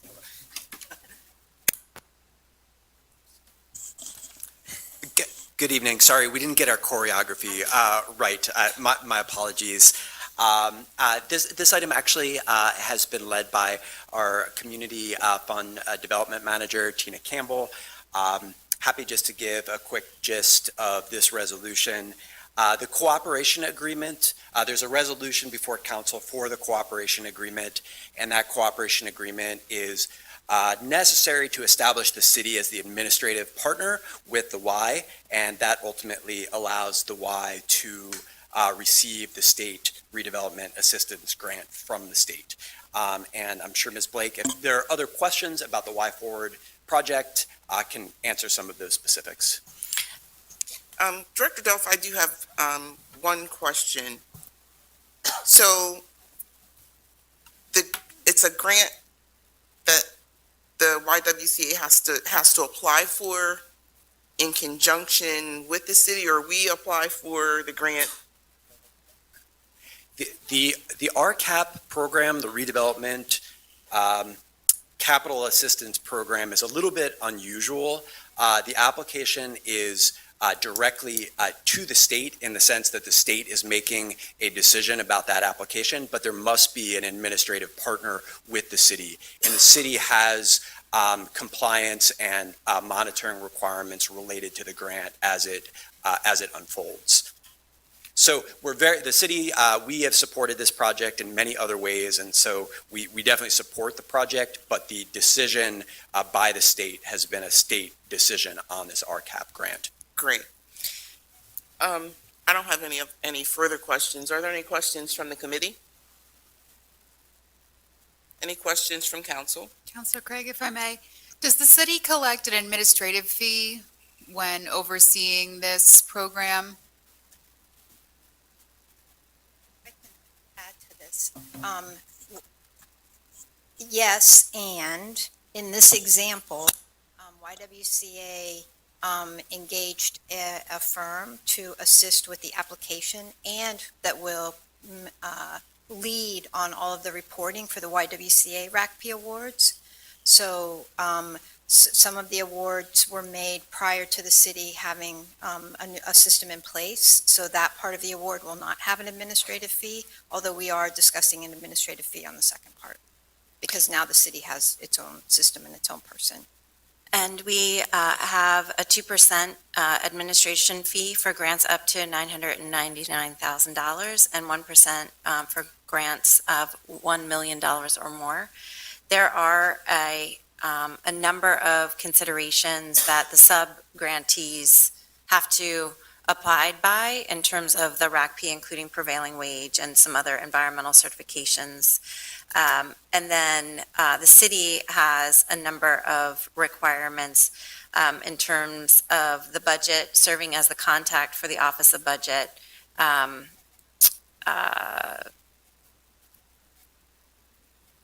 I'm not going to read all of these because they're kind of boring, but essentially we maintain the audit and we are responsible for the supplying information for the audit and being the point of contact for the Office of Budget for the state for all of the RACP awards. And this will be the same process for the local services grants. We passed resolutions last fall. I think all of those were eventually awarded, which is very good news. The Y was one of those. South End Concerned Neighbors was another. I'm just looking around the room. Tenfold was another. Those also will be run through the city. So just keep in mind that there's millions of dollars that are being processed through the city to support our partners that we are getting a small administrative fee for, but this has been going on and will continue to go on. And we're really pleased to support the Y Forward project. Thank Councilor you. Craig. First of all, Ms. Blake, thank you for being here and congratulations to you and your organization for being the recipient of these funds. That's a big deal, and that's exciting. I think I just want to kind of point out, I'm noticing in the resolution, Director Delph, so you can confirm, this in no way means that the city has to match any sort of dollars or put up any dollars. This is just direct funding to the YWCA. Is that correct? Yes. Great. Yep. I just wanted to put that out into the record of the meeting. Thank you, President. And if I might, just because we're speaking off very formal language, to clarify, the Y Forward project is to add 16 low-income units within the YWCA building at the corner of Lime and Orange, and relocate and expand the sexual assault prevention and counseling services within the building, utilizing 6,000 square feet of unused space on the ground floor, and adding a full-size elevator to accommodate our aging and disabled residents within the building. So it's quite a large project with multiple streams, as Mayor Sirachi mentioned, and I'm very grateful for the support of city staff and city council in particular. We are $1 million in already that have been spent, and we have beautiful new spaces that are beginning to be revealed. So all of you are invited to come and take a peek. I would love to have you and show you around. Thank you. Thank you. I'm excited to see the progress from last time. Thank you.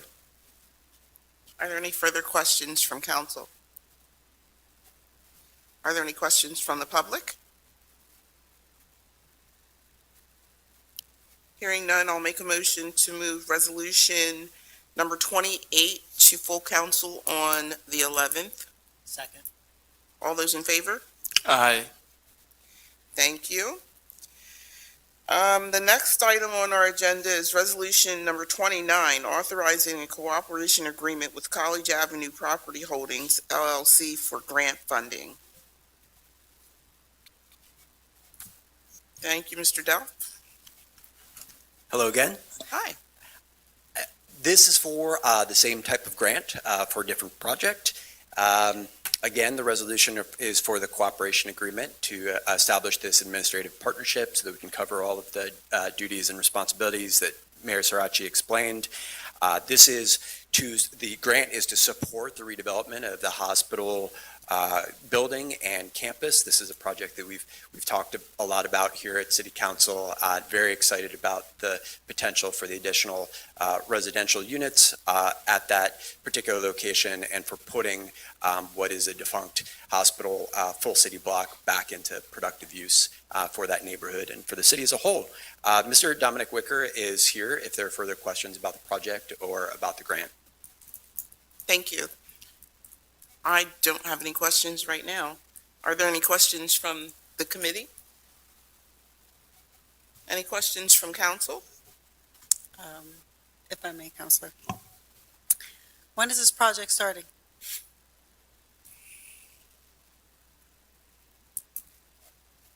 Dominic Wicker with College Avenue Property Holdings. I don't think that's on. It's a great question. I'd love to give you a good answer. It's been a very challenging, almost 3 years now, between construction costs and also sort of an unfavorable financing environment. So we have a narrow path to start in the third or fourth quarter of this year. It's reliant on construction costs, coming in at a number that makes the project financially feasible. We have a great team with our folks from Orful who have been assisting us from the beginning, and we're hopeful that we can figure that out and get ourselves started. We're as you well know, we're kind of well on our way through the land development process, and we're anxious to put in for a building permit and start. But the RACB dollars is a small but important part of our capital stack right now, and so we're expanding our thinking about how to finance the project. Do you foresee any issues regarding any additional project funds that you would need in the future if it does continue raising with, obviously, the recession and everything else is falling apart with? This is really, we don't typically seek for public funding, and this is a little bit new for us. Right now we're working with a debt provider, big bank. Our projects are, I guess, in context, when we first started looking at underwriting the project in probably 2020, seriously, our project cost was about $45 million, somewhere in that neighborhood. We're about $65 million now. So, the debt markets have obviously contracted. That means more equity on our end. So we're prepared for that. So it's a challenge. There's really no way to sugarcoat it. It's not, we're not the only ones out there who are dealing with these issues, and we're trying to work our way through them best we can. Our hope is to just really work through all of the, entitlement, design, construction issues that we can until we can figure out a way to, close on the financing and get the project started. Is it possible to send updates to City Council? I'm just curious, because Sure. a lot of our residents continually ask us, we want affordable housing. When is this project going to start? And sometimes it's hard for us to even answer that question because we don't have the ballpark, and you obviously with the financial situation and the way the stock market is going as well, I'm sure that's not helping. Yeah, I mean, our project is, as you know, is market rate. Our planning partner, HDC, we talk regularly, and I know that many of the issues that we face, they're dealing with them as well. I mean, it's obviously the sources of capital might be different, but the costs are the same. And it's a challenge trying to figure out how to get projects started and underway. Are the materials coming from overseas? Is that where you're seeing the cost? No. I mean, I think in the last 3 years, I mean, we've learned to work around some of those issues. There's it's kind of global issues. There's some backlogs still, particularly in electrical equipment, and these chip shortages from I would say the last 2 years is still kind of making its way through. I think largely, for the last probably 10 or 15 years, there hasn't been a lot of escalation in construction costs, and then when it hit, it came all at once. I think it's unlikely that it retreats. It might stabilize. The pace of escalation might stabilize, but I don't see it coming back down. And so, in our case, rents have certainly risen as well, but where they've risen maybe 15 or 20% over the last 3 or 4 years, the costs have gone up by 40. So, that's really the kind of the delta that we're dealing with. Thank you so much for your time. Yeah, of course, no problem. Are there any further questions from council? Councilor Craig, if I may. Oh, sure. Can you explain the relationship with College Avenue Property Holdings LLC and Washington Place Equities? Yeah, sure. It's, Washington Place Equities is just the sort of the parent entity, and then each of our projects has its own single-purpose entity. So that's what College Avenue Property Holdings is. Got it. And then Washington Place Equities is structured as a, Just as a limited partnership. got it, thank Yep. you. Yep. Are there questions from the public? Councilor Craig, if I may. Oh, sure, go ahead. Just a point of reference for council and the public, HDC Mid-Atlantic does a good job of setting out communications on updates about the project, whether it's email or even having neighborhood meetings. So if council is interested or the public, they're open to attend, if I'm correct. Sure. Yeah. Thank you. I just heard one question. You said this is the first time in public forum. Ms. Bird, we cannot hear you. Oh, I'm sorry. Darlene, 200 block of South Ann Street. I heard him make a comment, this is the first time they're receiving public funds, and I was just asking about that. Yeah, I think we typically don't seek public funding. This project, and I guess I want to make sure I'm clear, this project and other adaptive reuse projects, so historic conversions, we will receive, and we have received, particularly federal historic tax credits, which is sort of a by right program. We envision that as well here. But typically we don't seek out grant funds such as the RACB dollars. Oh, okay. Because this is the project of HDC, correct? No, where we plan we've planned our work together. They have a separate parcel. They've got a kind of a separate capital stack on their own. So it's not No- together, they're no two financial- separate plans. Correct. No finances Oh. are mixed together. Okay, that's what I didn't understand. Yep, no problem. Thank you, Ms. Byrd. Are there any further questions from the public? Thank you. Hearing none, I'll make a motion to move resolution number 29, 2023, to full council on the 11th.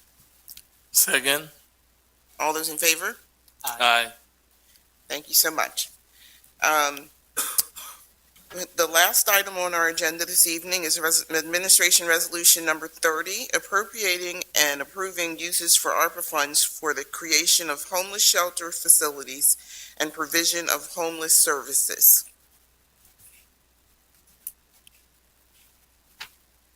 Good evening, Ms. Geiser. And Councilor Craig, if I may, Yes. I've asked Mr. Harris, there's an article or a Exhibit A in regards to this that I've asked that he bring up on the screen. So as you talk through this, feel free to reference it. Thank you. Good evening, Council, Mayor. I'm very pleased to be standing before you with this project plan this evening and this resolution for authorization of funds. In November, when you all awarded $7.4 million of ARPA funds to create and preserve affordable housing, you also set aside $1.6 million to support the homeless response managed by the Lancaster County Homelessness Coalition. And since that time, the city has been working with the Lancaster County Redevelopment Authority, the Office of the Homeless Coalition, and the County of Lancaster to develop this plan to best utilize these funds to serve the needs of the homeless in the city.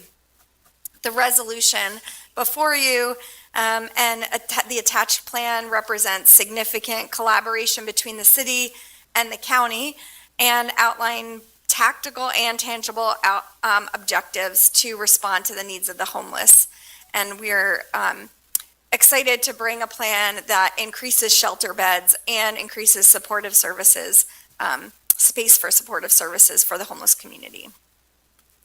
The city's goal is to provide enough shelter beds and spaces for those who need it, not for sleeping or camping in public spaces, which comes with a score of negative unintended consequences that have been experienced in many cities around the county. So we're really looking to increase the number of shelter beds here.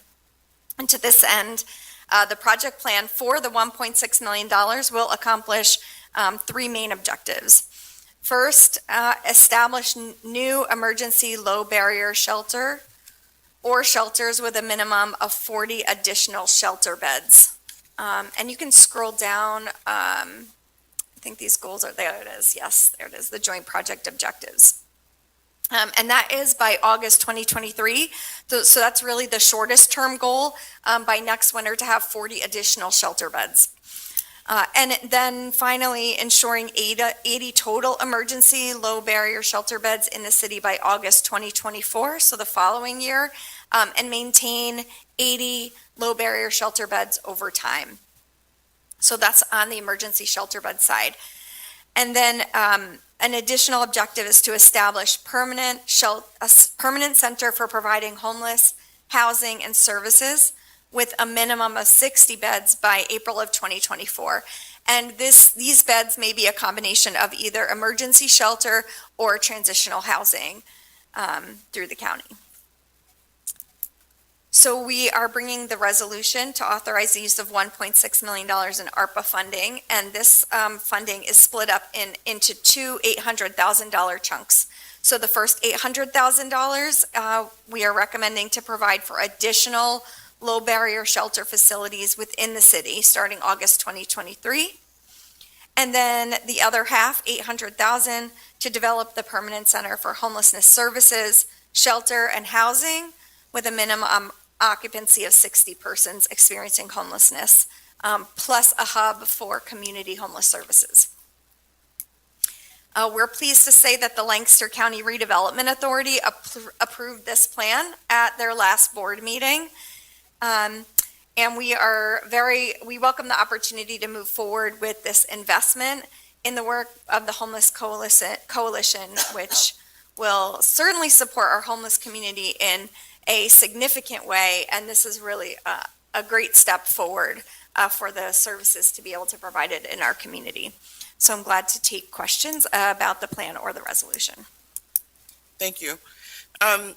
So, and it will provide the services part of it, will it provide like counseling or the purpose of redirecting one so that they might become a housed person?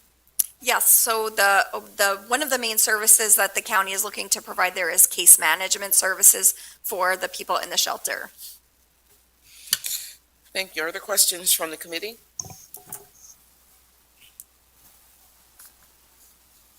Are there questions from the public? Councilor Craig first, if I could ask a question of Absolutely. Ms. Geiser. Thank you so much for presenting and all of you and your team's work putting this together. I know this is a long time coming, and I'm personally extremely excited about it. A couple of points of clarification in the Exhibit A that's on the screen. I think I want to just call out a couple things. I'm just going to ask. It's right in there, but these are new beds. There is a low barrier shelter that does already exist within the city of Lancaster. And so through efforts, we've determined that that's not adequate. Is that correct? That's correct. Okay. And so this would require them to create new beds, 40 new beds by August of this year. Yes, that's correct. Great. And then under the category of the permanent center, that would be a minimum of 60 beds by April of 2024, and that would be ongoing service, correct? There's no timeline. That's just service that they would be providing as part of their homelessness services for the county. Is that correct? That's correct. That's ongoing. Great. And within this plan, we're looking for a total of 80 low barrier shelter beds. So some of them may be incorporated in the 60 in the hub. Yeah. And some of them may be in another location or locations. Sure. And then the process for the selection of these facilities and who will administer them, what will that look like? So the county has already, at the beginning of March, closed on a property on South Prince Street, which was the former neighborhood services building. And so that facility already belongs to the county, and so they're looking to put the hub there. In terms of the service provider, the city and county jointly will issue an RFP for those services at that hub and at the emergency shelter. Great. My last question. Yes. So you mentioned that the Redevelopment Authority has approved this agreement already, which is terrific, but we know that they get their funding from the county government. How will we work to make sure that the county actually funds these things that both entities have agreed upon? Yes, so in the resolution as it stands right now, the signatories are the city, the Lancaster County Redevelopment Authority, and/or the County of Lancaster. And so that is really up to council who you want to sign on and how you want to have that agreement executed. Great, thank you. In regards to the numbers that are homeless, do you have an actual number of how many homeless we have and how many have been taken to the shelter? That is a very good question. The county is responsible for tracking that data, and it does fluctuate regularly. We do get regular reports weekly or monthly from the county, and there's an annual pit count. So kind of depending on how you're counting and where you're counting, the numbers can fluctuate. What we do know is that the shelter beds have been full since COVID and have not decreased. The capacity has not increased, and the beds have been full. So there's more need than there are current beds available. And from the numbers, obviously, you don't have the numbers, which I would have to go to the county to get that. How many of those are immigrants that have become homeless? I do not know that, but I can try and find out. Actually, we do have a breakdown. as much as the county has it, we have the data, so I can share with you the data that the county does provide to us. The data collection has been a complex process, I will say, on the county's part. But what they have given to us, and we can share that with you. And in regards to some of the patients that are, that need mental health, how do you get them to go to these locations or these hubs and these units that have beds? Right now, we're funding several different outreach workers and social workers through both in the city, through Lancaster City Housing Alliance, Lancaster City Alliance, and through the Homeless Coalition. And those outreach workers are out in the community working with those individuals, getting to know them, and referring them to the appropriate services. I do believe that the hub will provide an opportunity for people to know exactly where to go and obtain those services, or obtain the case management to be able to not only outreach on the street, but also then at the hub. So we do have issues related to those that are under the influence of alcohol or drugs.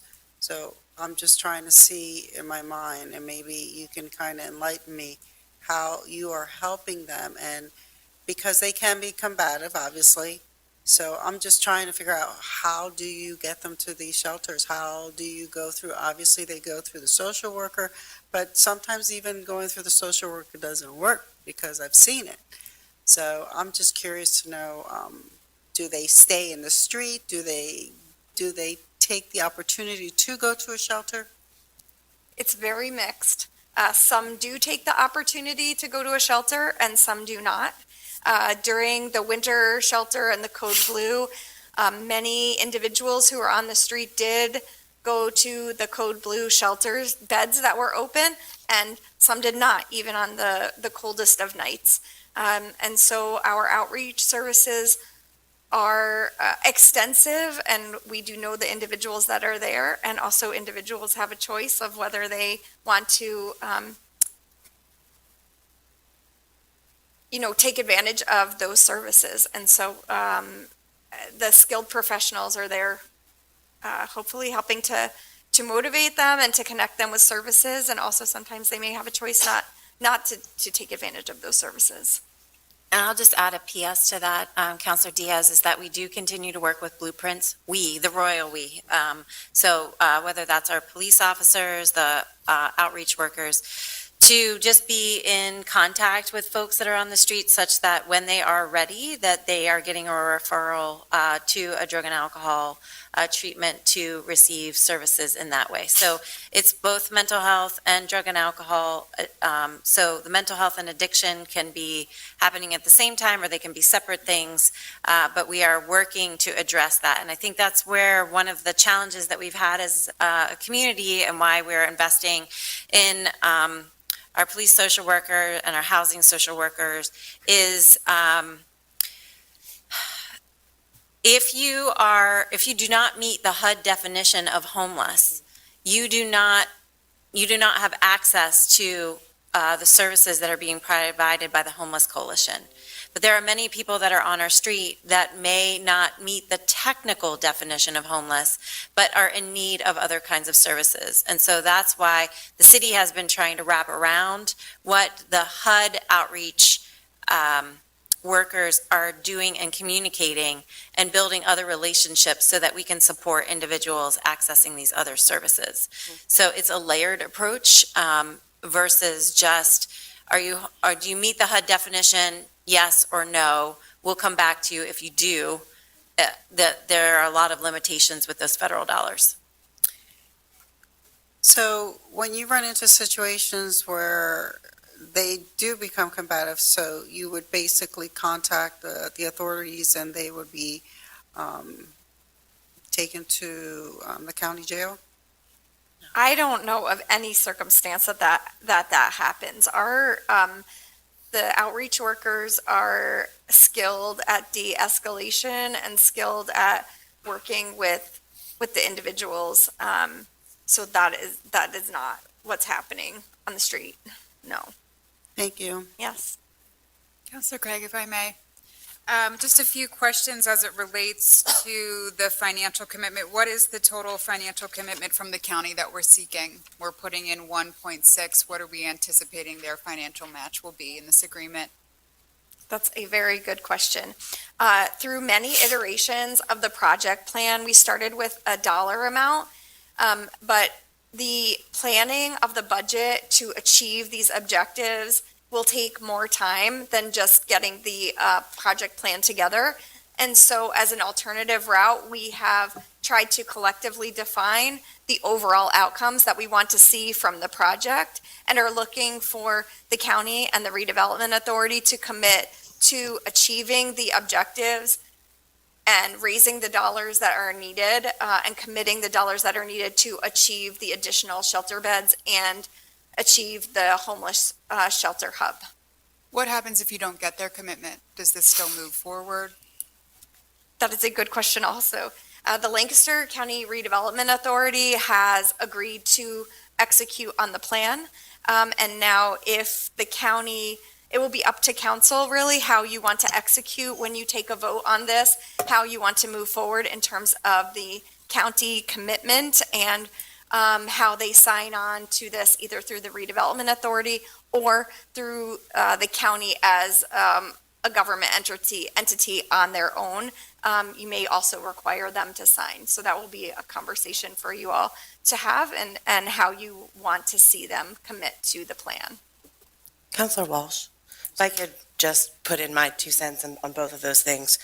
One, these are ARPA dollars that we're putting up to essentially assist the county to provide the services that are required within the city of Lancaster and that they're required to provide. So ultimately, like they should be kicking in to cover the services that we're outlining, that we have taken the time to outline that are required. And then the second part of that, my personal preference would be that the county does sign on to this and that the language does compel them to do so, because ultimately our county commissioners are the ones who are making the funding decisions and funding the redevelopment authority for this work.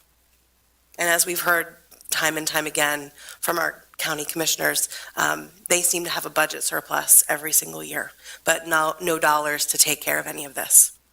Thank you, Council President. And in addition to that, I would also put a stopgap on the time where the agreement is only good for X number of days. And if it's not reached within that time, because the ARPA dollars have a shelf life.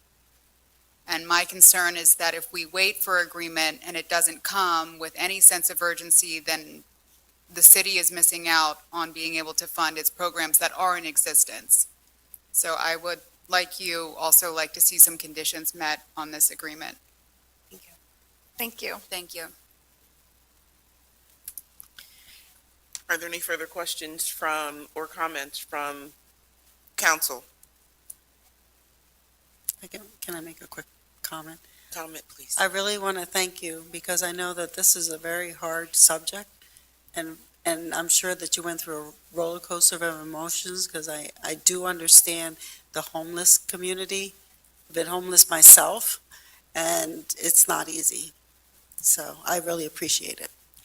It is not easy, and I just give a lot of credit to both the Lancaster County Redevelopment Authority, Homeless Coalition, and Craig Walt, our Bureau Chief for Community Development.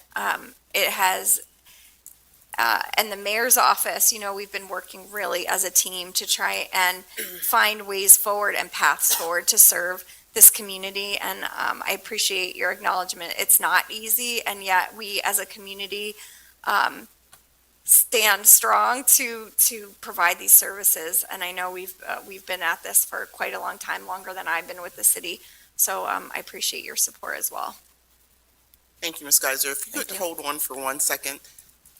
I see you waving in the back there. I need you to come to the microphone. Introduce yourself and give us your block and street of residence.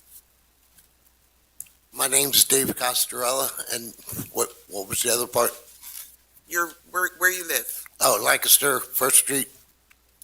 Okay. I've been working with the homeless on my own for the last 7 years and trying to make changes to the approach that we handle the homeless, and I'm not here to do that. I would just like to comment on her project, which, thank you for anything that is a help. But I know I'm feeding 40 to 50 people a night on the streets that are camping out on the streets. And I know Water Street just released their winter shelter, which is, talking to one of the members, or one of the people that just got released, 30 plus, according to him. And they're putting him in a hotel for a week, and then he's off on his own. And not to diminish their accomplishments, but the beds are full already. They're not even enough now. With what's going to happen, it's already too little. And I'm not trying to diminish anything. I just want everybody to realize that and think like that. Okay? That's all I wanted to say. Absolutely. Thank you for your comment. All right.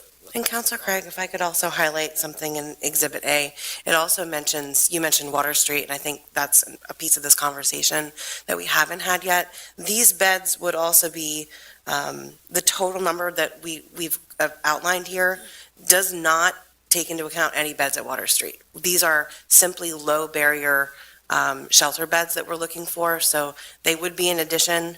And yes, respecting that efforts we're trying to kind of thread a needle and it's difficult to fulfill a total need, but these would all be on top of the Water Street rescue mission. Is that correct? That's correct. Yeah, thank you. Are there any further questions from the public or comments? Hello, Dana London, 200 block of North Broad Street. Hello, how are you? Hi. So my question is, this project that we're getting into with the county and redevelopment, is it temporary project or a long-term project for homelessness? Is it to get them off the street completely, or is it just working with this group that we have here? Are you referring to the individuals that are on the street or the program itself? No, the individuals. The individuals. So as I understand it, in a continuum of care, looking to move people from shelter beds to transitional housing if possible, and then permanent housing if possible. Again, thinking about their own willingness to participate in that continuum or come inside, and also looking at overall our interim housing strategy in terms of number of affordable housing units within the city is also a major component of the other end of this spectrum. And so really trying to hit at this from many different layers. You want it to be a long-term? Oh, yes, Yes, certainly, that's what I just wanted to certainly, make sure. yes, All right, thank you so much. yes. And then I have a question. So, we're going to get a bunch of new people in the street for the homeless people since Water Street has released homeless people, their winter list of homeless people. Do we have any plans on, because her plan is going to be what, 23, no, August you said, right? So do we have any current plans, considering we're going to have this new group of people out on the streets to be homeless? Do we have any other current plans to help them out? So that's really a question to the Homeless Coalition, Ms. London, because they are coordinating all of the services related to homelessness. The action before council tonight is whether or not we, with this revised agreement, the city is putting into play $1.6 million to support that continuum of care. And so my understanding is that, yes, the winter shelter, the bad weather shelter closed today at Water Street Rescue Mission, it is a similar number of people this year as there have been in years past that have been released from, that they have been working towards getting those folks into more stable housing. But I do not know, I spoke to Jack this afternoon, how many people have a real option in terms of the folks that are leaving, and we're going to continue to have that conversation. That does open up approximately 35 beds at the shelter, and they were taking intake, so other people were coming in that have not had the benefit of shelter space. Okay. That's just at the Water Street Rescue Mission. Right. That That's not the low barrier shelter that is being operated by Ebenezer or the expanded shelter that we're talking about.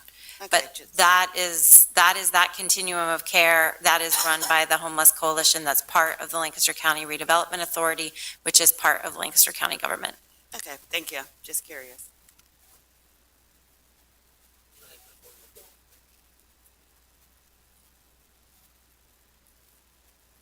Just to address one more thing about how to get people in. Can you reintroduce yourself? I'm so sorry. Dave Thank you. Costarella, First Street, Lancaster, PA. There's a documentary called Beyond Homelessness, and it's about San Francisco. But what they show is how San Antonio made a place called Haven for Hope. And what they do, it's a campus-like place, but they welcome everybody and they supply love and they let people get acquainted and they have all their services right there. And also on the outside, they have camping available where they're allowed to come in and the people with mental illnesses hang there and they get their showers and their meals. And as they get comfortable, they talk to the counselors and they find out this is okay. They're not against us. It's not a battle. I have a friend coming back from San Antonio in 2 days. He just toured the place deeply to get the nuts and bolts. I had him talk to the Homeless Coalition before he left, but that's their plans. I can't speak for them because they blow my mind every time I have a conversation with them. So I don't know what's true, but I know that was their plan to bring that kind of thought process into bringing our people trust and a way for them to come in and warm up to it. And that would take care of some of the mental and some of the drugs until they can warm up. But that is a thought process that's going on and should be looked at by anybody dealing with the homeless. Thank you. I will not do this again. Darlene, South Ann Street. I have a question about the RFP that's going to go out, and we're hoping to provide beds by August. We know the RFP, according to 1A, it's up there on the board, takes quite some time. So is this money ready to be released? Is there an RFP that's already written and it's out there? Or is this one that's going to come out? How long is that going to take if we're trying to shoot for August and we're already at April? So I think to Ms. Walsh's point, also, we need to get the signatories on the plan to get the plan moving and to issue the RFP. And so we are now at the stage of getting everyone on board to sign, including this resolution here. And then, yes, in agreement that the RFP will need to go out then as soon as possible. I just don't see that process happening by August, and we're saying we're going to produce 40 beds. My other question would be, how much money are we making available to a organization or church that wants to make this 40 beds available? So the full budget and scope of the emergency shelters will be developed by the coalition, and then they will issue the RFP, and organizations will be able to bid based on the amount they will be able to do it. And I think that will large part depend on. So there's no dollar amount associated with the 40 low barrier beds? Not at the moment. The budget has not yet been finalized, the individual budget for that project. Councilor Craig, if I could Go ahead. reiterate as part of that. So in this resolution and as part of our last ARPA allocation, council decided to contribute or allocate $1.6 million of ARPA funding toward homelessness services. So these are our dollars that we're putting in. The expectation is because the county provides these services, that once the RFP is out and there's a selection for service provider or providers, that they would pay the rest because they're required to do so to provide these services. So the 1.6 million is our portion, but it will likely be more based on the budget for the current shelter. Yeah, I was thinking that the 40 beds that you're looking for, sorry, Darlene Bird, that the 40 beds you were looking for, maybe a church like Ebenezer or something to open up something quickly, knowing that building the hub is going to take a lot longer time. And they would be more the permanent units that, well, not permanent units, but you know, the other 60 that you were talking about. So I was thinking that when you were saying you were going to have 40 low barrier bids and you're looking for a organization, something like runs like Ebenezer, that was the RFP and you was hoping to be able to do that by August the 23rd? Yes. Are we being realistic in being able to say that? And again, is there a dollar amount to that? Not the whole budget of doing the hub on Prince Street where the neighborhood service is, but for that portion. So the budget will have to be developed for just that portion, Okay. and the location identified. Thank you. Are there any further questions from the public? Hearing none. I want to make a motion to move Resolution 30 to full council on the 11th. Second. All those in favor? Aye. Aye. Thank you, Council President. That concludes community planning. Thank you very much, Councilor Craig. All right. Our next item on the agenda, thank you, Mr. Harris, is our Public Works Committee.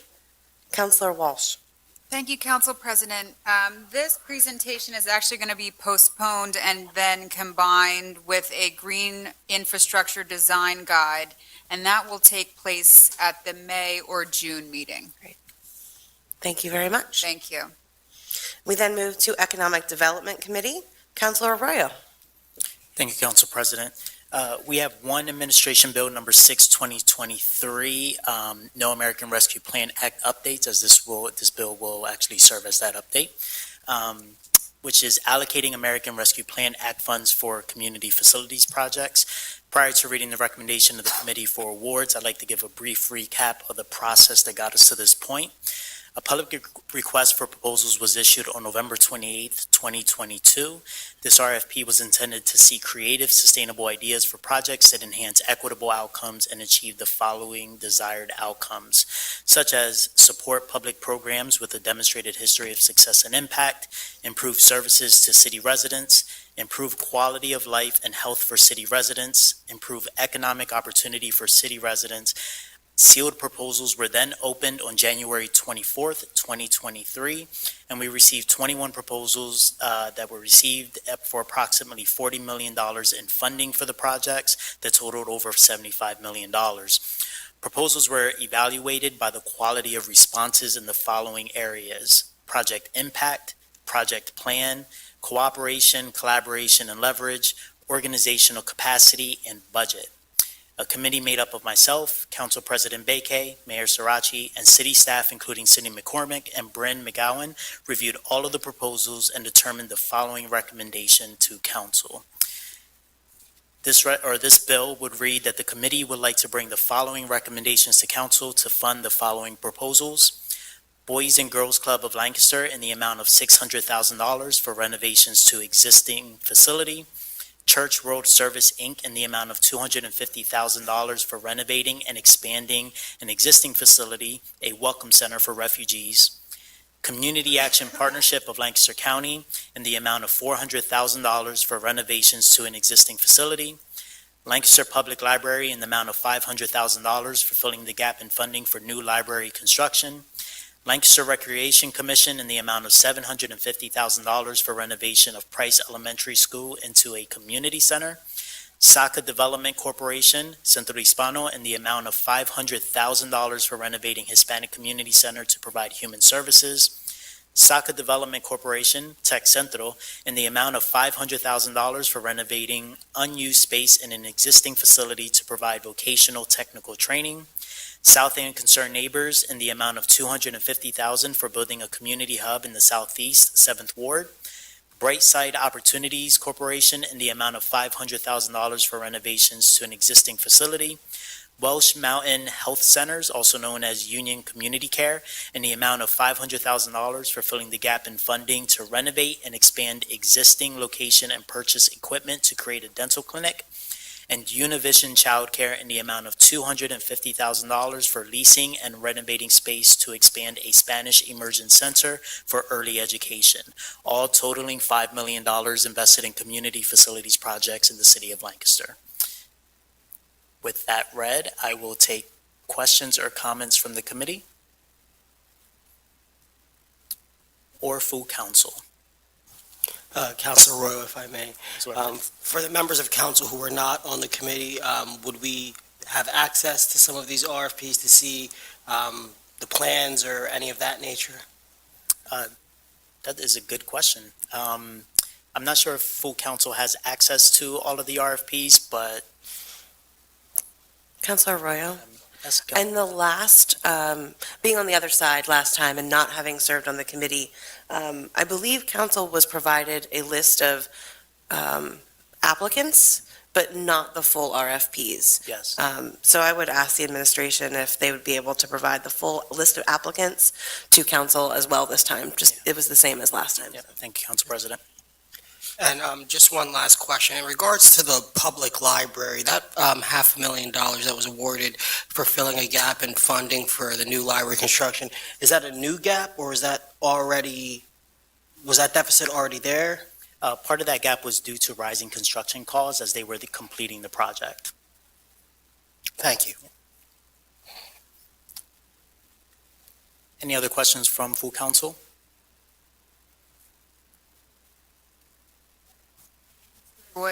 Councilor Wash? I stepped out for a minute. The timeline for getting dollars in hand? Yeah, so this is just a reading introducing it to get moved to full council. There will be a first reading on the 11th if this passes, and then a final reading at the end of the month. And then from that date, do you have any idea of how long it will take once everything is approved? It's a good question for the administration on how fast we can cut checks. If Ms. King?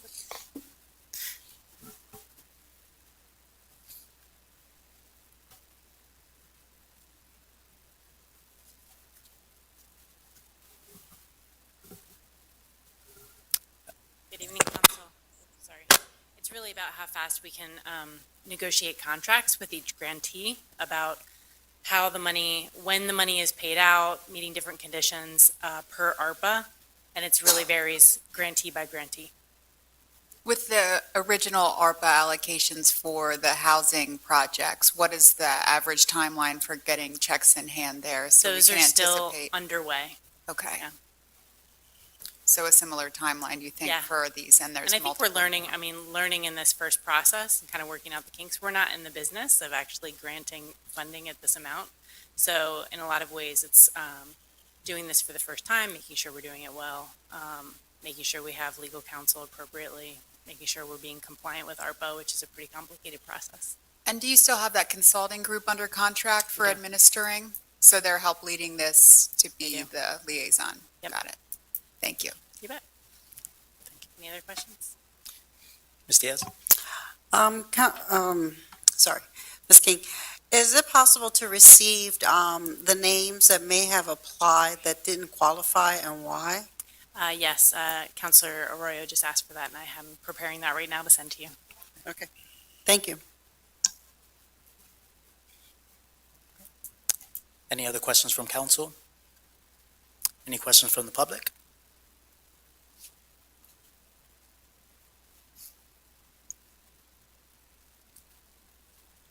Yes, I just want to ask, was any of these applications based on needs? Can you clarify your question based on needs as in? As into the project they're doing and according to their budget, which I guess council's not getting the opportunity to see, and what the need is, how much of that budget is being funded by ARPA? Yeah.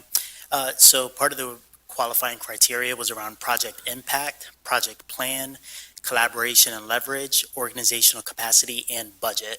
So we did see how much of ARPA dollars were being used to fund the entire project. And we wanted to make sure that the organization also had skin in the game, that ARPA wasn't funding 100% of the project.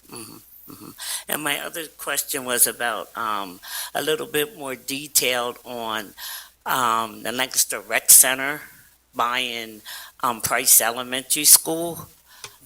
Is there a little bit more information on what they intend to do other than open up a community center? I know that the school district of Lancaster passed a 26 something million budget to tear down Price and rebuild it. I did not understand or know that they were changing the location of it. Yeah. So what is the rec center going to do? And is it with Manheim Township or Lancaster Township with the rec? And what skin do they have in the game? So the total proposal was a $10 million proposal, so this is a very small portion of that total allocation. It is still in the planning phases, so the Lancaster Rec and the School District of Lancaster, as well as the City of Lancaster, are still in the planning process. Looking at the mayor, if there's anything that you would like to add as far as... Yeah, I think the concept that's being explored at this point is that Lancaster, that the School District of Lancaster approached the Lancaster Rec Commission and said, would you want to move to Price Elementary and we take over the rec center, the existing rec center, tear that building down because the footprint is larger for the space needs that they have. So literally, the Price Elementary School would just be moving next door. We are in the process of trying to figure out how to do this because this is all publicly owned land with a 501c3, and the school district and the city are favorable to this concept because it meets the School District of Lancaster's needs for additional space, and it also meets the Lancaster Rec Center's needs for additional space, in which they would be able to add significant number of new slots for childcare, which is something that we are supporting through this ARPA engagement. There's still a lot of questions to be sorted out, and this is not final yet, which is part of why each contract with each of the ARPA recipients is somewhat unique, because they have different hurdles to clear for each project. And so you will be looking for funds from Lancaster Township on this, or no? That is a decision for the Lancaster Rec in terms of how they're funding the full project. We feel really good. Well, I'll speak for myself. I feel really good about supporting this project and understand that they are continuing to have conversations with the Lancaster Township. We recognize that there are other funding partners that are going to be needed, both public and private, to bring this project to fruition for the Lancaster Rec Center. Right. And I was just thinking, we talked about the homeless with the county, putting some stipulations in there that the township also has to give money. I mean, they sit on the board and they have a lot to say at what happens at the rec center. So it's just a thought. The other question I have is about for SACA. Is their location announced? I know SACA has several different buildings that they're trying to renovate and do. Do we know which building they're applying money for, or is it just SACA in general? Yeah, so there were two different proposals, one for the Hispanic Center and the other for the Tech Central building in the southwest. In the southwest, okay, yeah, that one's good. Okay, thank you. Any other questions from the public?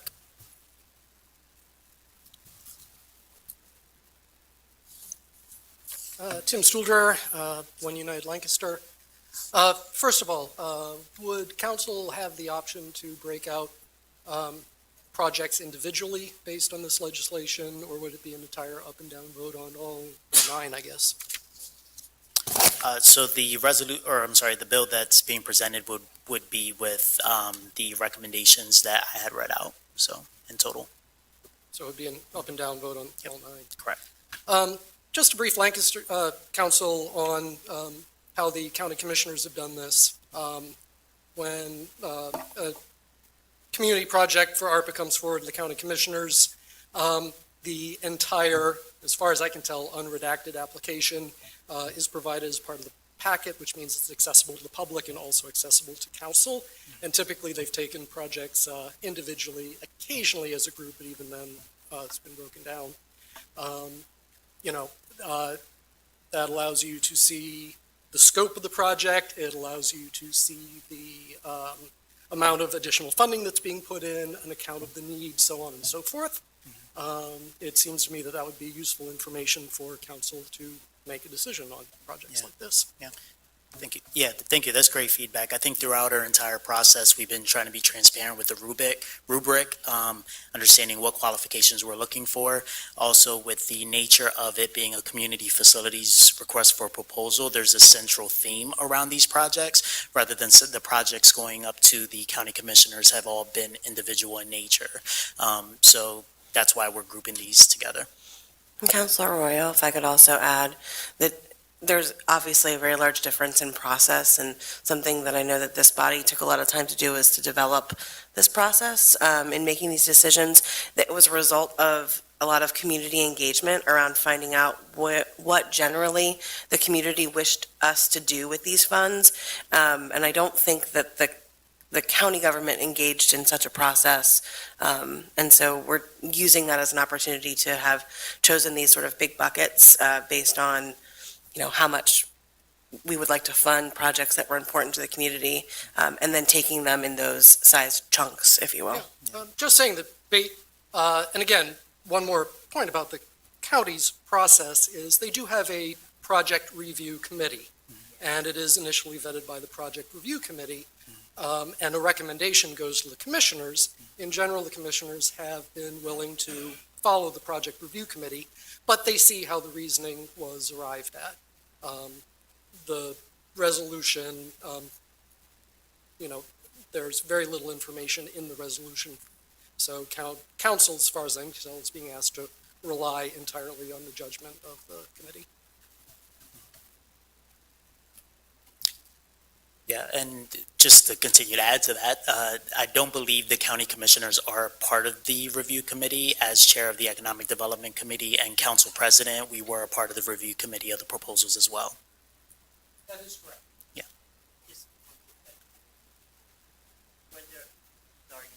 Darlene Bertianchi, was there any community people on the review committee? Community as in defined? As people that live in the city? Yeah, other than staff? Yeah, council president and I myself live in the city, but council was represented as well as the mayor. Council was presented, mayor, and then we had city staff to review the proposals. And that was it? Nobody from the community at all? No one from the community? I would argue we're from the community, but sure. Just wonder, because I also see the process and wondering, we did do the ARPA housing and how that went, thinking that this time around it would be different and go a lot faster. And, it's still slow and we don't know a lot, and was hoping that we would know a lot more than we did. And I would have hoped that the community had some input. So Yeah. I agree, Ms. Bird, and, to your comments before that, moving slow sometimes is better. It allows for a more inclusive process. I'm very proud of the process that council and the administration has taken on to make sure that we were transparent along the way. And very happy with the announcement of awarding $5 million to community facilities projects that are going to benefit a majority of the most vulnerable residents in our community. So I'd like to be thankful and grateful for that process.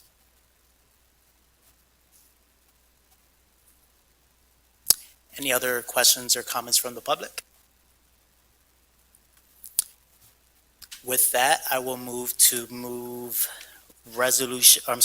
bill number 6, 2023 to full council on Tuesday, April 11th. Second. All those in favor? Aye. Aye. That concludes the Economic Development Committee. Council President? Thank you, Councilor Arroyo. We move now to the Committee of the Whole. We are considering, we have two items on our agenda, and we are considering first Council Resolution Number 2022 of 2023, recognizing Sexual Assault Awareness and Prevention Month. I'm really pleased to be introducing this resolution. It was written in conjunction with the YWCA's Sexual Assault Prevention and Rape Crisis Center. They provided some good information and context, and they're also the county's designated Rape Crisis Center. Provided that we decide to move this resolution forward to our full meeting, which I hope that we do, we will have representatives from the YWCA on hand to discuss the services that they provide to our community and why this resolution is important. I'll take any council comments on the resolution. And comments from the public. Hearing none, then I'll move that we move Resolution 2022 to our full council agenda on April 11th. Second. A motion and a second. I always forget, Mr. Harris, if we do roll calls for these. Sometimes. Yes, Madam President. Thank you. Mr. Ahmed. Aye. Mr. Arroyo. Aye. Mr. Cleese. Aye. Ms. Craig. Aye. Ms. Diaz. Aye. Ms. Walsh. Aye. And President Bega. Aye. Thank you, Mr. Harris. And thank you, members of council. The second item on the agenda for the Committee of the Whole this evening is a municipal broadband update, and I believe that will be given by Mayor Sirachi. Is that correct? Yes, thank you. Great, I'm going thank to you. kick it off to start. And Bernie, I sent you a PowerPoint link, if you would mind pulling that up.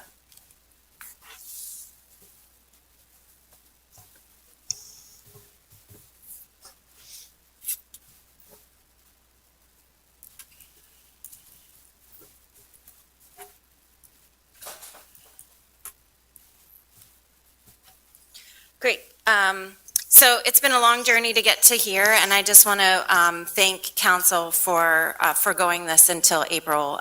Because of my travel schedule, I was not here for a couple of meetings in March, and that's when I had promised to give this update. So here we are, April 3rd. Next slide. The vision then and now. So this conversation really started in 2014 under Mayor Gray's administration, and the vision then was to provide 100% residential broadband coverage, including a low-cost option, improving our municipal services and spurring economic development. They are the same vision that we have for today. Next slide. And then COVID happened, and we realized that broadband was essential infrastructure for healthcare, education, and work. Next slide. So, as I mentioned, we started this process in 2014 with a municipal carrier agreement with MAW. Fast forward to 2017, and PPL sued MAW, and work ceased. You might remember that this happened right at the end of Mayor Gray's term, that the work ceased and the suit was filed, such that since 2017, we've basically been working to try to resolve the issues with MAW and PPL. That settlement was achieved in 2020, and then following that, we settled with MAW in 2021, maintaining 100% of the city ownership of all of the fiber network assets and termination of the 2014 municipal carrier agreement with MAW. And I'll get to what's been happening more recently on the next several slides. Next slide. The costs to date, just to remind council, are $5.4 million. $2.7 million total cost for the construction of 16 miles of best-in-class fiber optic cable. A $1.5 million loan to MAW that was forgiven as part of the settlement, and $1.2 million to acquire the fiber from MAW. Next slide. So phase one of the fiber backbone, you can see here in pink. Obviously, the phase two in green never came to fruition because of the legal challenges that MAW faced with PPL. Next slide. So what was learned out of all of this? Well, we were ahead of our time in 2014 because these fiber optic cable and its development in 2014 was not something that was was contemplated by many communities across the country. We had the right concept and the wrong partner. I think that is something that we can all agree to at this point. And that our existing fiber is really truly best in class. And so when we started down this path in 2014 and we were talking about fiber optic cable and that it was future-proof, we didn't really understand exactly what that meant. Or at least I believe we didn't fully understand what that meant in terms of what we could be operating, utilizing fiber. Obviously, COVID has changed the world and upended the market because we now understand that fiber is a necessary infrastructure in the same way that we supply water, wastewater, and electricity. We are also now seeing huge amounts of federal funding being poured into this and a lot of interest from private capital, whereas in 2014, there was no federal funding for this and there was not an interest from private capital to move into markets. We also have come to learn that engineering and the technical knowledge that is required to own, operate, build out, and maintain a fiber optic cable exceeds our capacity. And now it is even more competitive to attract the kind of talent that would be necessary for us to do this on our own. It would also mean that we would have to consider how we would finance further build out. Next slide. So the path forward, we engage with CTC Technology and Energy Engineering and Business Consulting, which is a mouthful. Think of them as a buyer's rep. They are independent from any fiber optic cable company. They are really representing our interests. And they worked with us to evaluate and understand the assets that we have in the city, what our opportunities are, to evaluate the market conditions, which significantly shifted coming out of COVID, to recommend some different paths forward for how we could proceed with the build out of future broadband to realize our vision, as I indicated earlier, to support the drafting of an RFP for a broadband partnership and support the city in selecting a broadband partner to really understand and to make sure that they were able to meet all the technical and regulatory requirements that we need to have in a partner to be fully confident in moving this forward. Next slide. So what happened in 22 and 23, we issued an RFP on May the 10th. The RFP was really about seeking that next partner. We received 5 proposals. They were screened and evaluated by a selection committee made up of technical experts as well as other stakeholders. We evaluated them based on that next bullet point: qualifications, experience, and capability, references, readiness, and overall business strategy. And then ultimately the committee selected 2 to interview, and we've made a final selection, which we're here to announce tonight. Next slide. So that partner is Shentel. We are continuing to negotiate the details of the contract. Shentel is here with us tonight, and they're going to introduce themselves, and they have a few slides to share as well. The essential elements of our partnership are 100% coverage of the city of Lancaster, the utilization of the existing city-owned fiber as an asset that we've, as city taxpayers, have invested in, that Shentel will fund, design, and build out the new Shentel-owned fiber, and that Shentel will operate and maintain all fiber, including the city-owned fiber.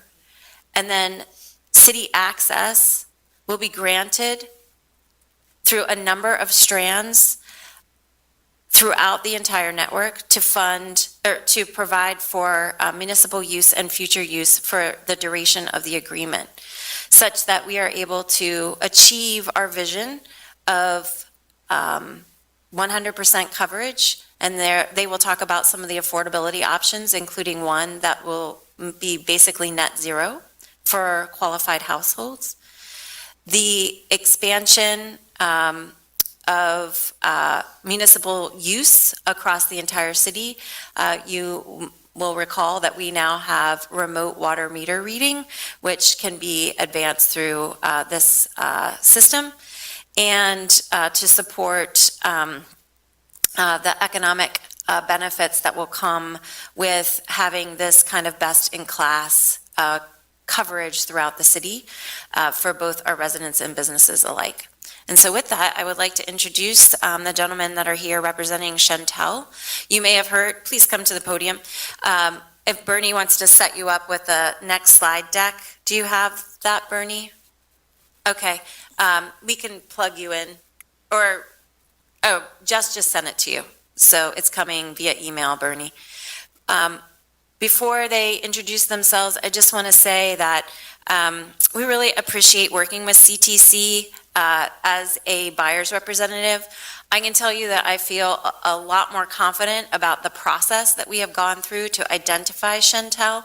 You may have also seen some of their billboards around the county. They're going to talk about this, and the brand that they're operating under is called Glo Fiber, GLO. And so while Bernie is pulling up their slide deck, won't you please introduce yourself?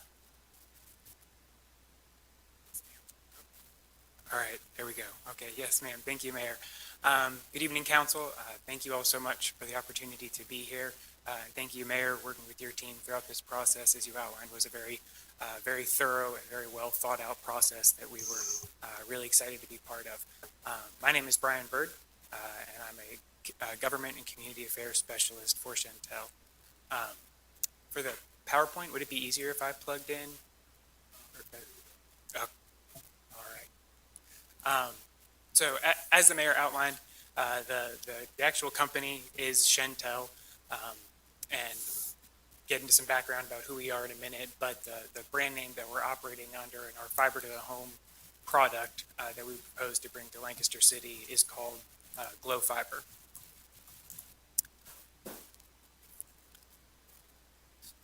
Yep. How about that? Is that better? Yeah. There? All right. Sorry about that.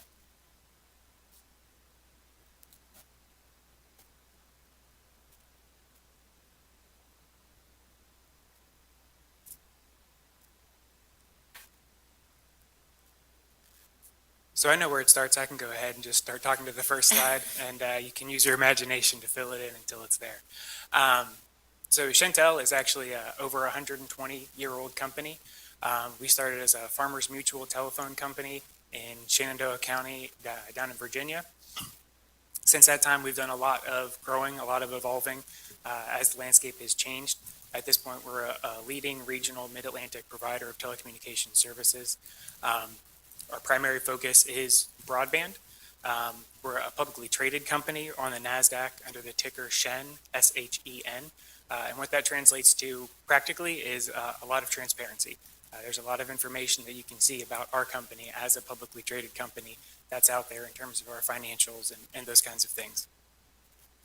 And since the beginning of that, of when we started at the turn of the century, last century, is the focus was really threefold. First off is on building advanced networks. If you build it right the first time, these kinds of networks are a long-term, durable, essential infrastructure, a piece of infrastructure in the city. And when you take the time and focus on building it right the first time, building the kind of future-proof network that the mayor was talking about and that we'll get into a little bit later, they last. And then the second piece that we focus on is customer service, right? It's not enough just to build an advanced network, but you have to operate it well. And a big piece of that is taking care of customers and differentiating on customer service. And we'll talk about that more, but a big piece of what that means is live and oftentimes local customer service as well. And the last piece of that is community partnership and participation as a corporate citizen in whatever communities we operate is very important to us. Again, fiber is fiber anywhere you go, but every community that you go to is different and has its own character, has its own culture, has its own life. And so, part of when we come into a new community, we want to come in with a posture of learning and understanding that community so that we can be a part of that community through a whole host of different opportunities for community participation. As there's been a lot of really exciting discussion today about all of the community development that you all are doing here in Lancaster City, and we're excited to be part of that as a business that would operate here. This is the part where I might need our next slide. That's all right.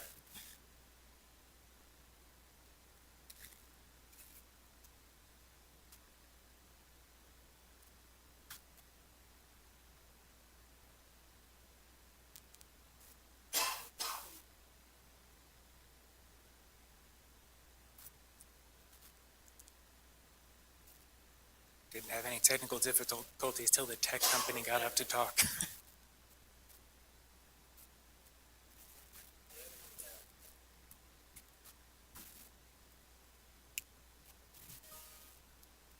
Excellent. So if you could skip ahead to, I think it's the slide number. All right, so this is what we just talked about, and a couple other points here that I forgot to mention. Just some facts and stats, kind of a background on who we are. We have about 860 employees and over $240 million in annual revenue. Like we mentioned, we'll be operating as Glo Fiber. And then so next slide. This next is just, it's a little bit difficult to see here, but this is our network map. So those purple lines running up and down everywhere, that's our fiber network. We've got over 8,300 miles of fiber across our network here in Virginia, Kentucky, West Virginia, Maryland, Pennsylvania, and soon to be Delaware as well. Kind of those gold shaded areas are our legacy cable markets, where we've been a coax cable operator for many, many years. And then the purple and orange dots there are our Glo Fiber markets, where we're offering Glo service. And that's the fiber to the home technology all the way through. And then one more slide, just to zoom it in a little bit more on Lancaster County. So the green shaded areas are the municipalities where we have agreements in place. We're either offering live service or the engineering and construction process is underway in order to offer that service. And then it's a little bit harder to see that as well, but the kind of tan shaded are areas, including Lancaster City, where we are either considering or pursuing those agreements as well. And really the point of these first three slides, background on who we are, some financial information, network map, is just to underscore the point that as far as Shentel is concerned, in a partnership with Shentel, there's no financial risk. We don't need grant funding to do this. We're not asking for tax breaks. This is a self-funded capital project that we would be investing millions and millions of dollars in an infrastructure project in the city. And that money is available today. We have it on the books. It's not a capital funds raising project. And the second is, so no financial risk. The second is no operational risk. Again, we've been doing this for a long, long time. We've been around the block, and this is something that we know how to do and we're able to operate.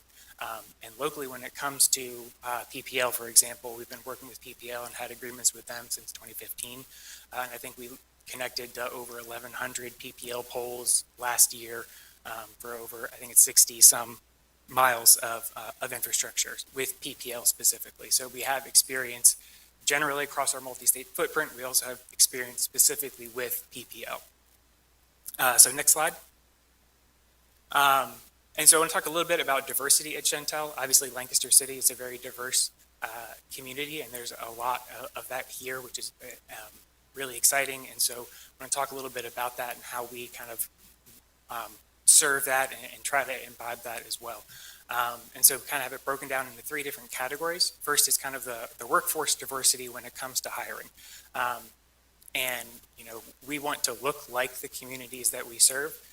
Inside our company, we want to look like those communities.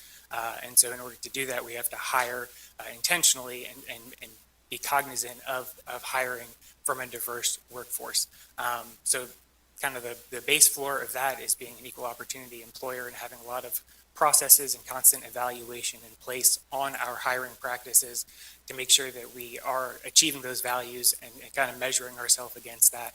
The next layer is FCC reporting. So as a broadband and cable provider, we report to the FCC every year on our hiring practices and kind of what the breakdown of our company is. And then the third piece of that is an affirmative action hiring plan that we have in place to make sure that our job postings, as we're doing them, they are going out. We partner with a third party that takes all of our job postings, and we work with them to make sure that those are posted to all sorts of different affinity groups, and make sure that those job postings are being communicated out broadly and to a diverse group. And then so with diversity in hiring, then once we have a diverse workforce, it's important to cultivate a culture of equity and inclusivity inside the company. And so one big piece of that is we have a DEI initiative internally, diversity, equity, inclusivity initiative, and that's run by our executives. That's an executive-led team that hosts a lot of listening and learning sessions with employees, again, to just constantly hear how can we be doing a better job, what do we need to be doing, how can we meet the various needs of the workforce that we have. There's also routine employee surveys, which is just another feedback avenue where employees have the opportunity to voice a whole host of things, how things are going, any concerns or questions or comments that they have. And then just we have a culture where executives are very accessible. So I think Shentel really operates in kind of a sweet spot in terms of the size of the company. We're not so small that there's a lot of risk and kind of startup risk with us, but we're also not so big that you get lost in bureaucratic red tape. And so our executive team really does an excellent job. It doesn't take long to get a hold of a VP or a senior VP or even someone further up the chain than that, to have frank conversations and to make your voice heard as an employee. And then the last piece is community participation. So part of this project, there will be local hiring and local jobs created. Some of that will be direct through Shentel. Some of that will be through third-party contractors that do some of our installation work, but there will be jobs created locally, which is important for us to be hiring people from Lancaster City as we serve Lancaster City. Also, workforce development. Again, not only do we want to pull in people from the workforce, but we also want to be part of and partner with those communities and helping to elevate their workforce and helping with technical training and things like that. So we have throughout our footprint partnerships in place with technical schools, community colleges, and those sorts of organizations who are out there and involved in workforce development. And so that's another piece. And then the last thing, again, is community learning. Like I said, every community that we come to has its own unique features. And so what the local workforce development groups are, how can we get to know them, how can we participate in a lot of the positive dynamics that are already happening here and be a positive impact on the community. So next slide. So those are all slides kind of talking about, again, who we are and some background on us, but about the actual product and the technology that we'd be putting in. So kind of why Glow Fiber and why just fiber in general. So the first is for a whole host of technical reasons I won't get into right now, but fiber to the home networks just have better performance than most traditional networks that are in place today.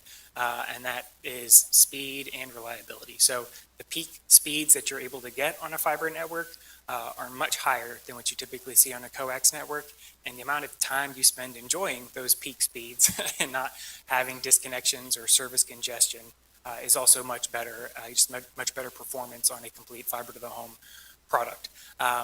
Also, it's a big work from home enabler.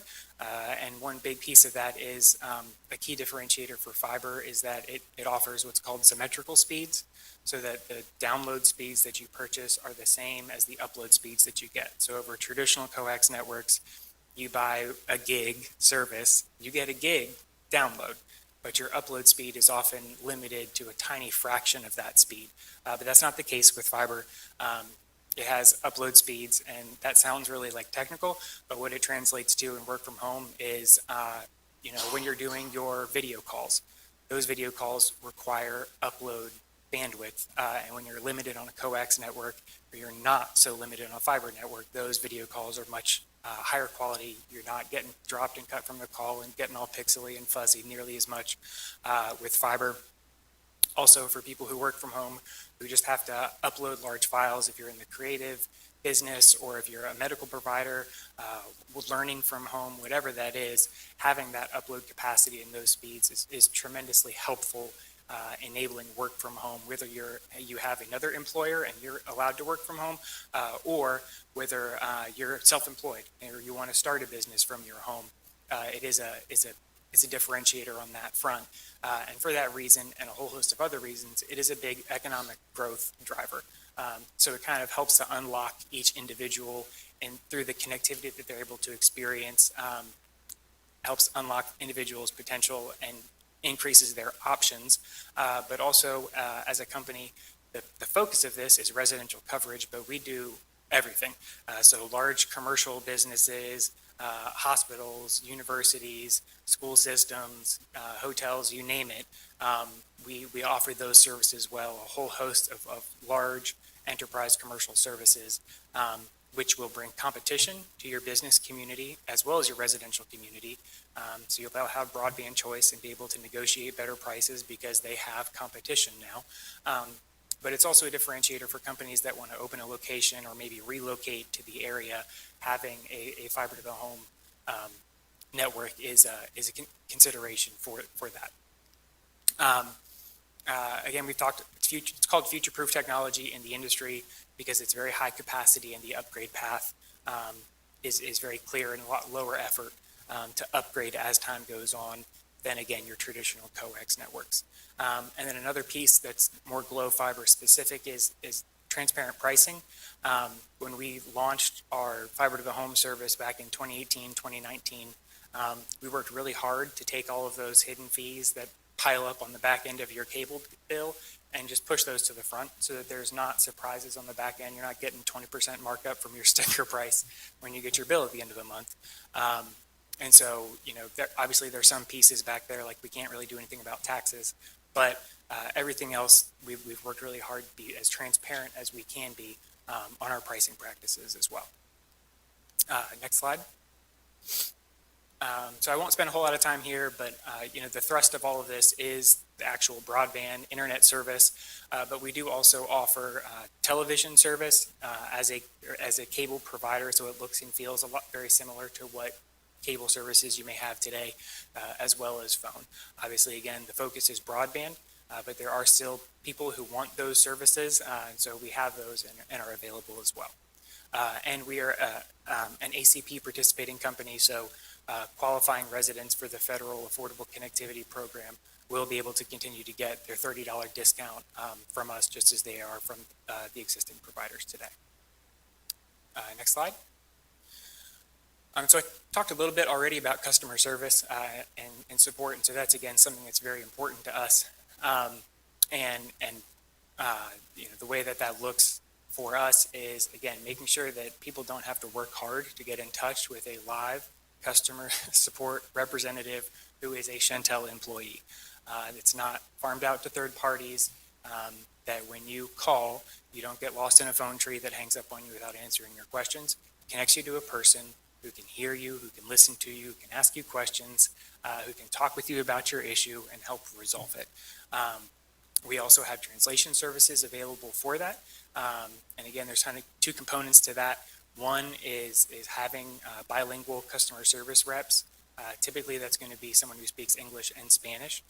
But for other languages, we have a third-party partner, a vendor that we work with that provides translation services in over 240 different languages.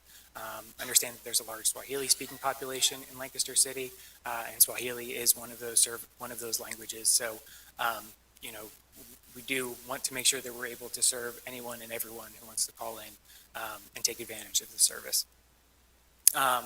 It won't spend a lot of time, but we've tried to put this in so it's a very minimal equipment, light touch kind of service, so you don't have the kind of a heavy, bulky set-top box that you might have with your traditional coax providers.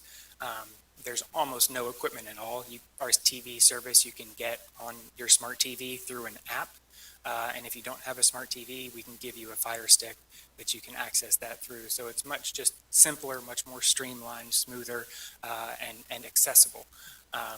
And then we have customer and technical support available 24/7. Next slide. Right, so all of this, really excited and focused on the steady state where we're going to get to once the service is live. But in order to get to that point, the construction process has to take place. And it is a major infrastructure upgrade. Getting fiber, to 100% of the residences in the city involves laying fiber up and down just about every street of the city. And so it is a very, very large, time-consuming, complicated process. It's a major construction project. And so, we want to be very upfront that it can be disruptive at times. It drives questions. People want to know, hey, what is this? Some of it's excitement. Some of it is, what's going on here. And so the way that we've approached this is the key is communication. And so we're really excited to be partnering with the city. We think that having a close relationship with the city, having short feedback loops, making sure that we're leveraging our own communication avenues, which involves a lot of mailers, letting people know, hey, this is who we are, this is what's coming, construction's going to be coming in your area. Those are targeted areas that are slated to start construction soon. And then there's follow-up door hangers, mailers, just a lot of collateral getting in people's hands. If you have a question, this is who you call. You can go to our website and you can fill out a form if you have a question or a complaint, and that'll immediately get blasted out in an email to a bunch of folks who are going to start tracking that, and we measure that every week, every month, in a lot of different meetings. What are the questions? How quickly are we resolving them? Getting out there and answering. And then again, just continuing that communication piece with residents, having the city, use your communication avenues as well, having tight coordination with the city, really makes it a much smoother process than it could be. And so having those communication pieces in place and having that close partnership is really important. And is what enables us to get to, hey, now it's here, there's 100% coverage, and we're really excited to be here. And so we just want to talk about that, the communication pieces that are out there, and put that on the radar. So next slide. All right, so in closing, kind of the next steps, what are we looking at from here? As the mayor mentioned earlier, we still need to finalize the contract coming out of the RFP, and that'll really get into kind of the nitty-gritty details of, hey, how are we going to go about engineering and coordinating that with the city, and where is all of this going to be laid and in what way? And so there's a lot of those details that are still being worked out. Ongoing utility engagement. I mentioned we've worked with PPL extensively in the past. We've already started conversations with them to make sure we understand the state of the fiber that's already in place that the city has, and make sure that anything that needs any violations on the poles that may need to be cured through that whole process, that we're able to understand that, so we can take care of that moving forward through the construction process. With all of the engineering, construction, and all of the engineering, design, and make-ready permitting that needs to happen, we expect construction probably won't start until 2024, probably the second half of 2024.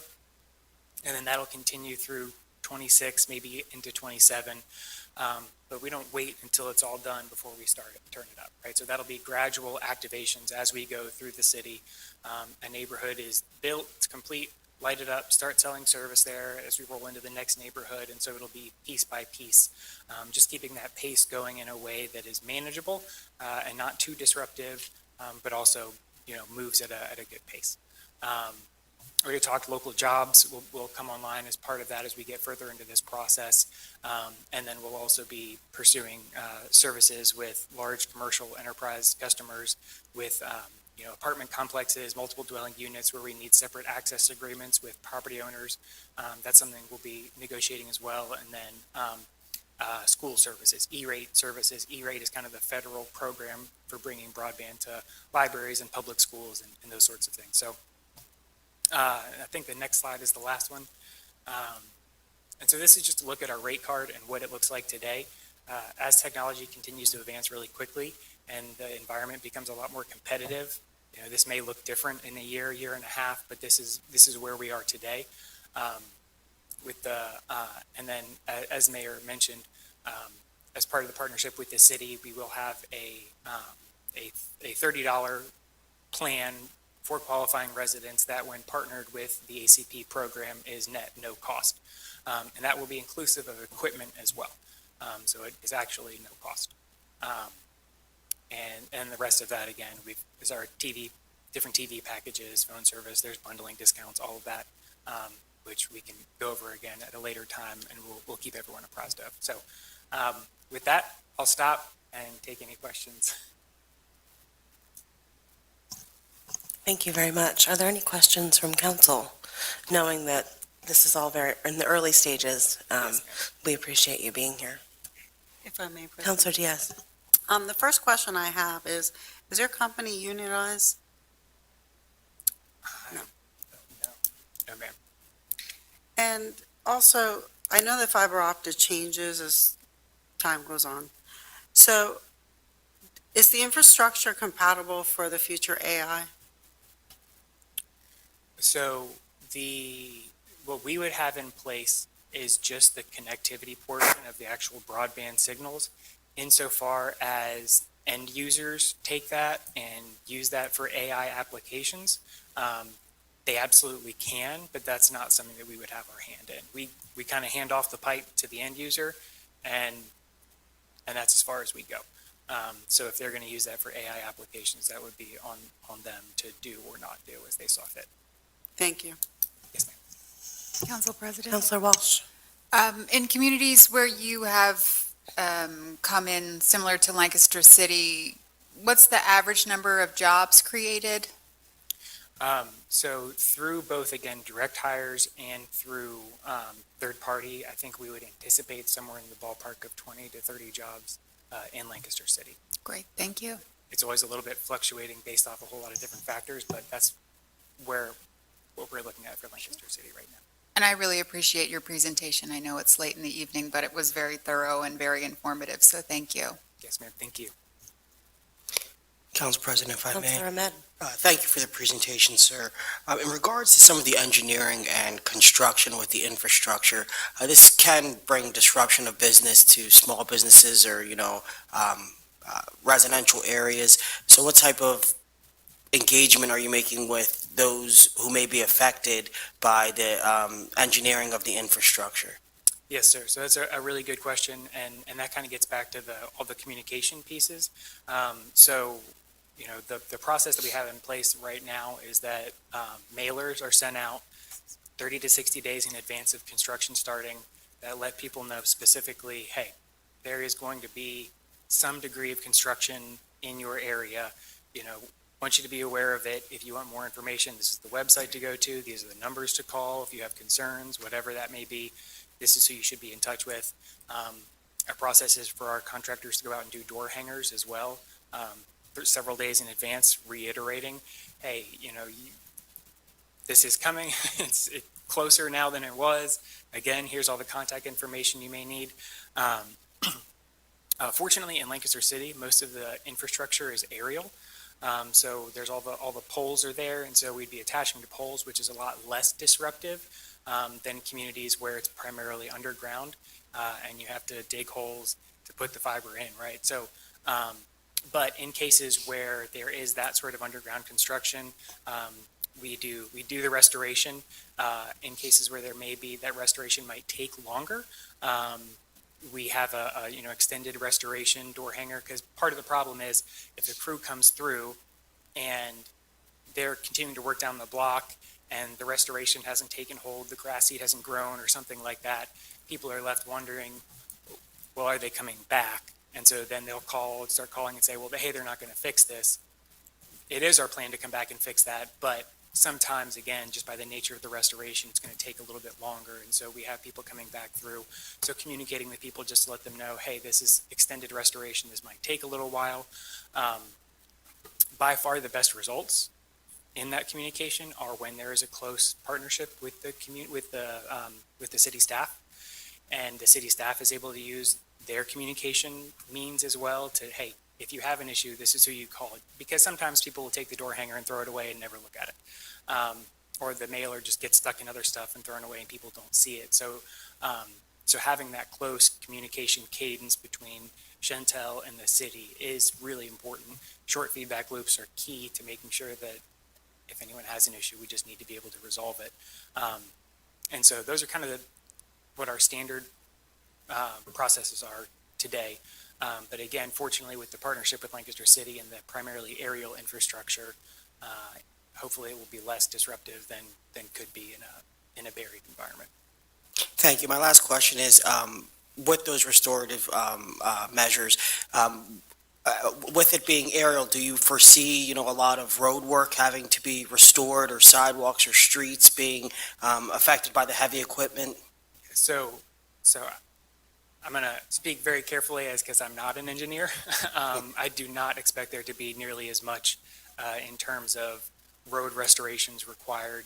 Again, in buried environments, sometimes there's actually road cuts that need to be made. So to make sure if you're crossing a street with the fiber and it's all buried, you have to go under the street.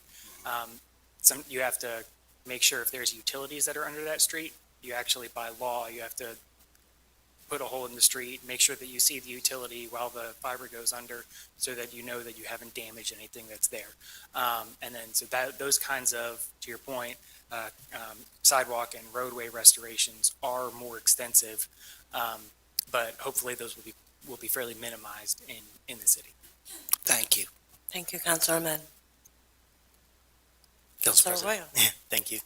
Thank you for the presentation tonight. Again, echoing the comments, it was very thorough and very informative, and super excited for this to be coming to Lancaster City. So exciting stuff.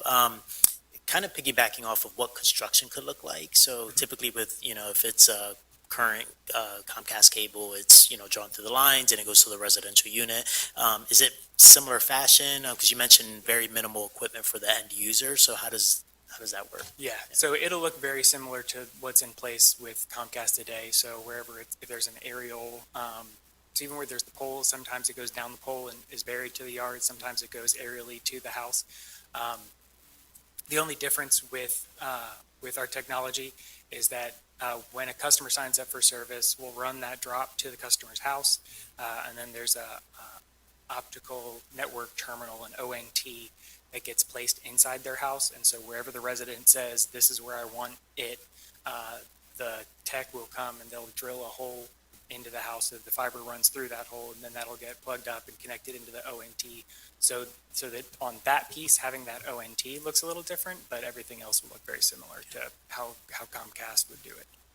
And I might not be using the proper term here, but I feel like our city has a problem with wire waste. So a lot of times through the different units, rather than using existing wires, new wires are drilled. And sometimes a lot of units have unused wires that are hanging there. How does your company manage not issuing new wires without looking for existing ones, or making sure that unused wires are disposed of? Yeah, so I think it kind of comes down to communication. I know, you hear the stories, right, of hey, this wire was left in my yard and no one's coming to pick it up and I don't know who to come and talk with. In cases where there is, an obstruction or wires are in the way or there's some sort of mess in that regard, if we just, with a call, we'll get someone to come out and clean those things up. If it has gone unnoticed or if someone didn't notice something. And I will say, as part of the project with the city, as for the MAW fiber, for the mall fiber that was put up, part of what we're going to be working with PPL on is in any place where that does need to be cleaned up, or maybe there is unused stuff that just needs to come down and be replaced with something new, that we'll be exploring all of that as well. So hopefully this project can kind of come through and clean up some of the remaining stuff that maybe needs to be tightened up a little bit. That'd be great. Thank you. Thank you. Mayor Sarachi, is there anything else that you'd like to add as a conclusion? No, just Thank to you. say thanks for hanging in. It's been a long meeting. We had a lot to get through tonight. I really appreciate Chantel making time to be here. We'll be coming back to council as we move through the more detailed negotiation process, but wanted to tell you where we've landed, to introduce to you the partner that we're continuing to negotiate with. We have lots of questions and they have lots of questions of us that we're working through from an engineering perspective. One of the things I'm really interested in is how the build out is going to happen. What are the phases? What neighborhoods are going to be reached first? How is that going to be, balance through neighborhoods that already have had access to fiber optic cable versus ones that have been waiting literally for years. And so that's a question that we look forward to being able to come back and be able to share with you what that build-out plan looks like. That will obviously inform the communications and how we do all of that. But just to say, it's been a long journey to get here, council, and to the public who have always are asking questions about when is this going to get resolved, what is the next step. Tonight is just to say we have a next step. We have a partner that has been thoroughly vetted, that has shown up to engage in this kind of conversation based on the very unique realities of the city of Lancaster and our history with the previous provider to today, and I really appreciate that. So thank you for a late night and for sticking it out, both council and the folks that are here from Chantel. Also want to give a shout out to Tim Miller, who's here from the Lancaster Safety Coalition, a key partner to the city of Lancaster, and has been a very patient partner as we have moved through this, because a lot of the capital projects that they've wanted to implement have been waiting on having Chantel be able to put up fiber and for us to be able to advance our camera system. And with that, thank you. Thank you very much, Mayor Sirachi, and thank you again for being here. We look forward to hearing updates as they come, as things become finalized, and we have answers to those, so thank you. At this point, the last item on our agenda is the clerk's report, and Mr. Harris, given the late hour, you've provided that in writing to us, so if that will suffice, thank you very much. Having then concluded our business, I will entertain a motion to adjourn. Motion to adjourn. Second. We have a motion and a second. All in favor? Aye. Aye. We are adjourned. Thank you.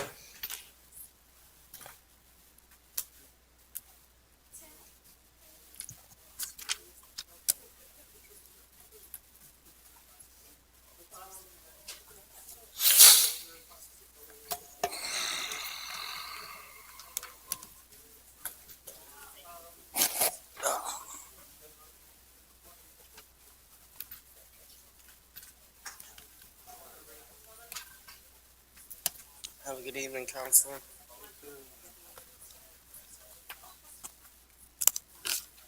Should have taken a stretch break. 7th inning stretch.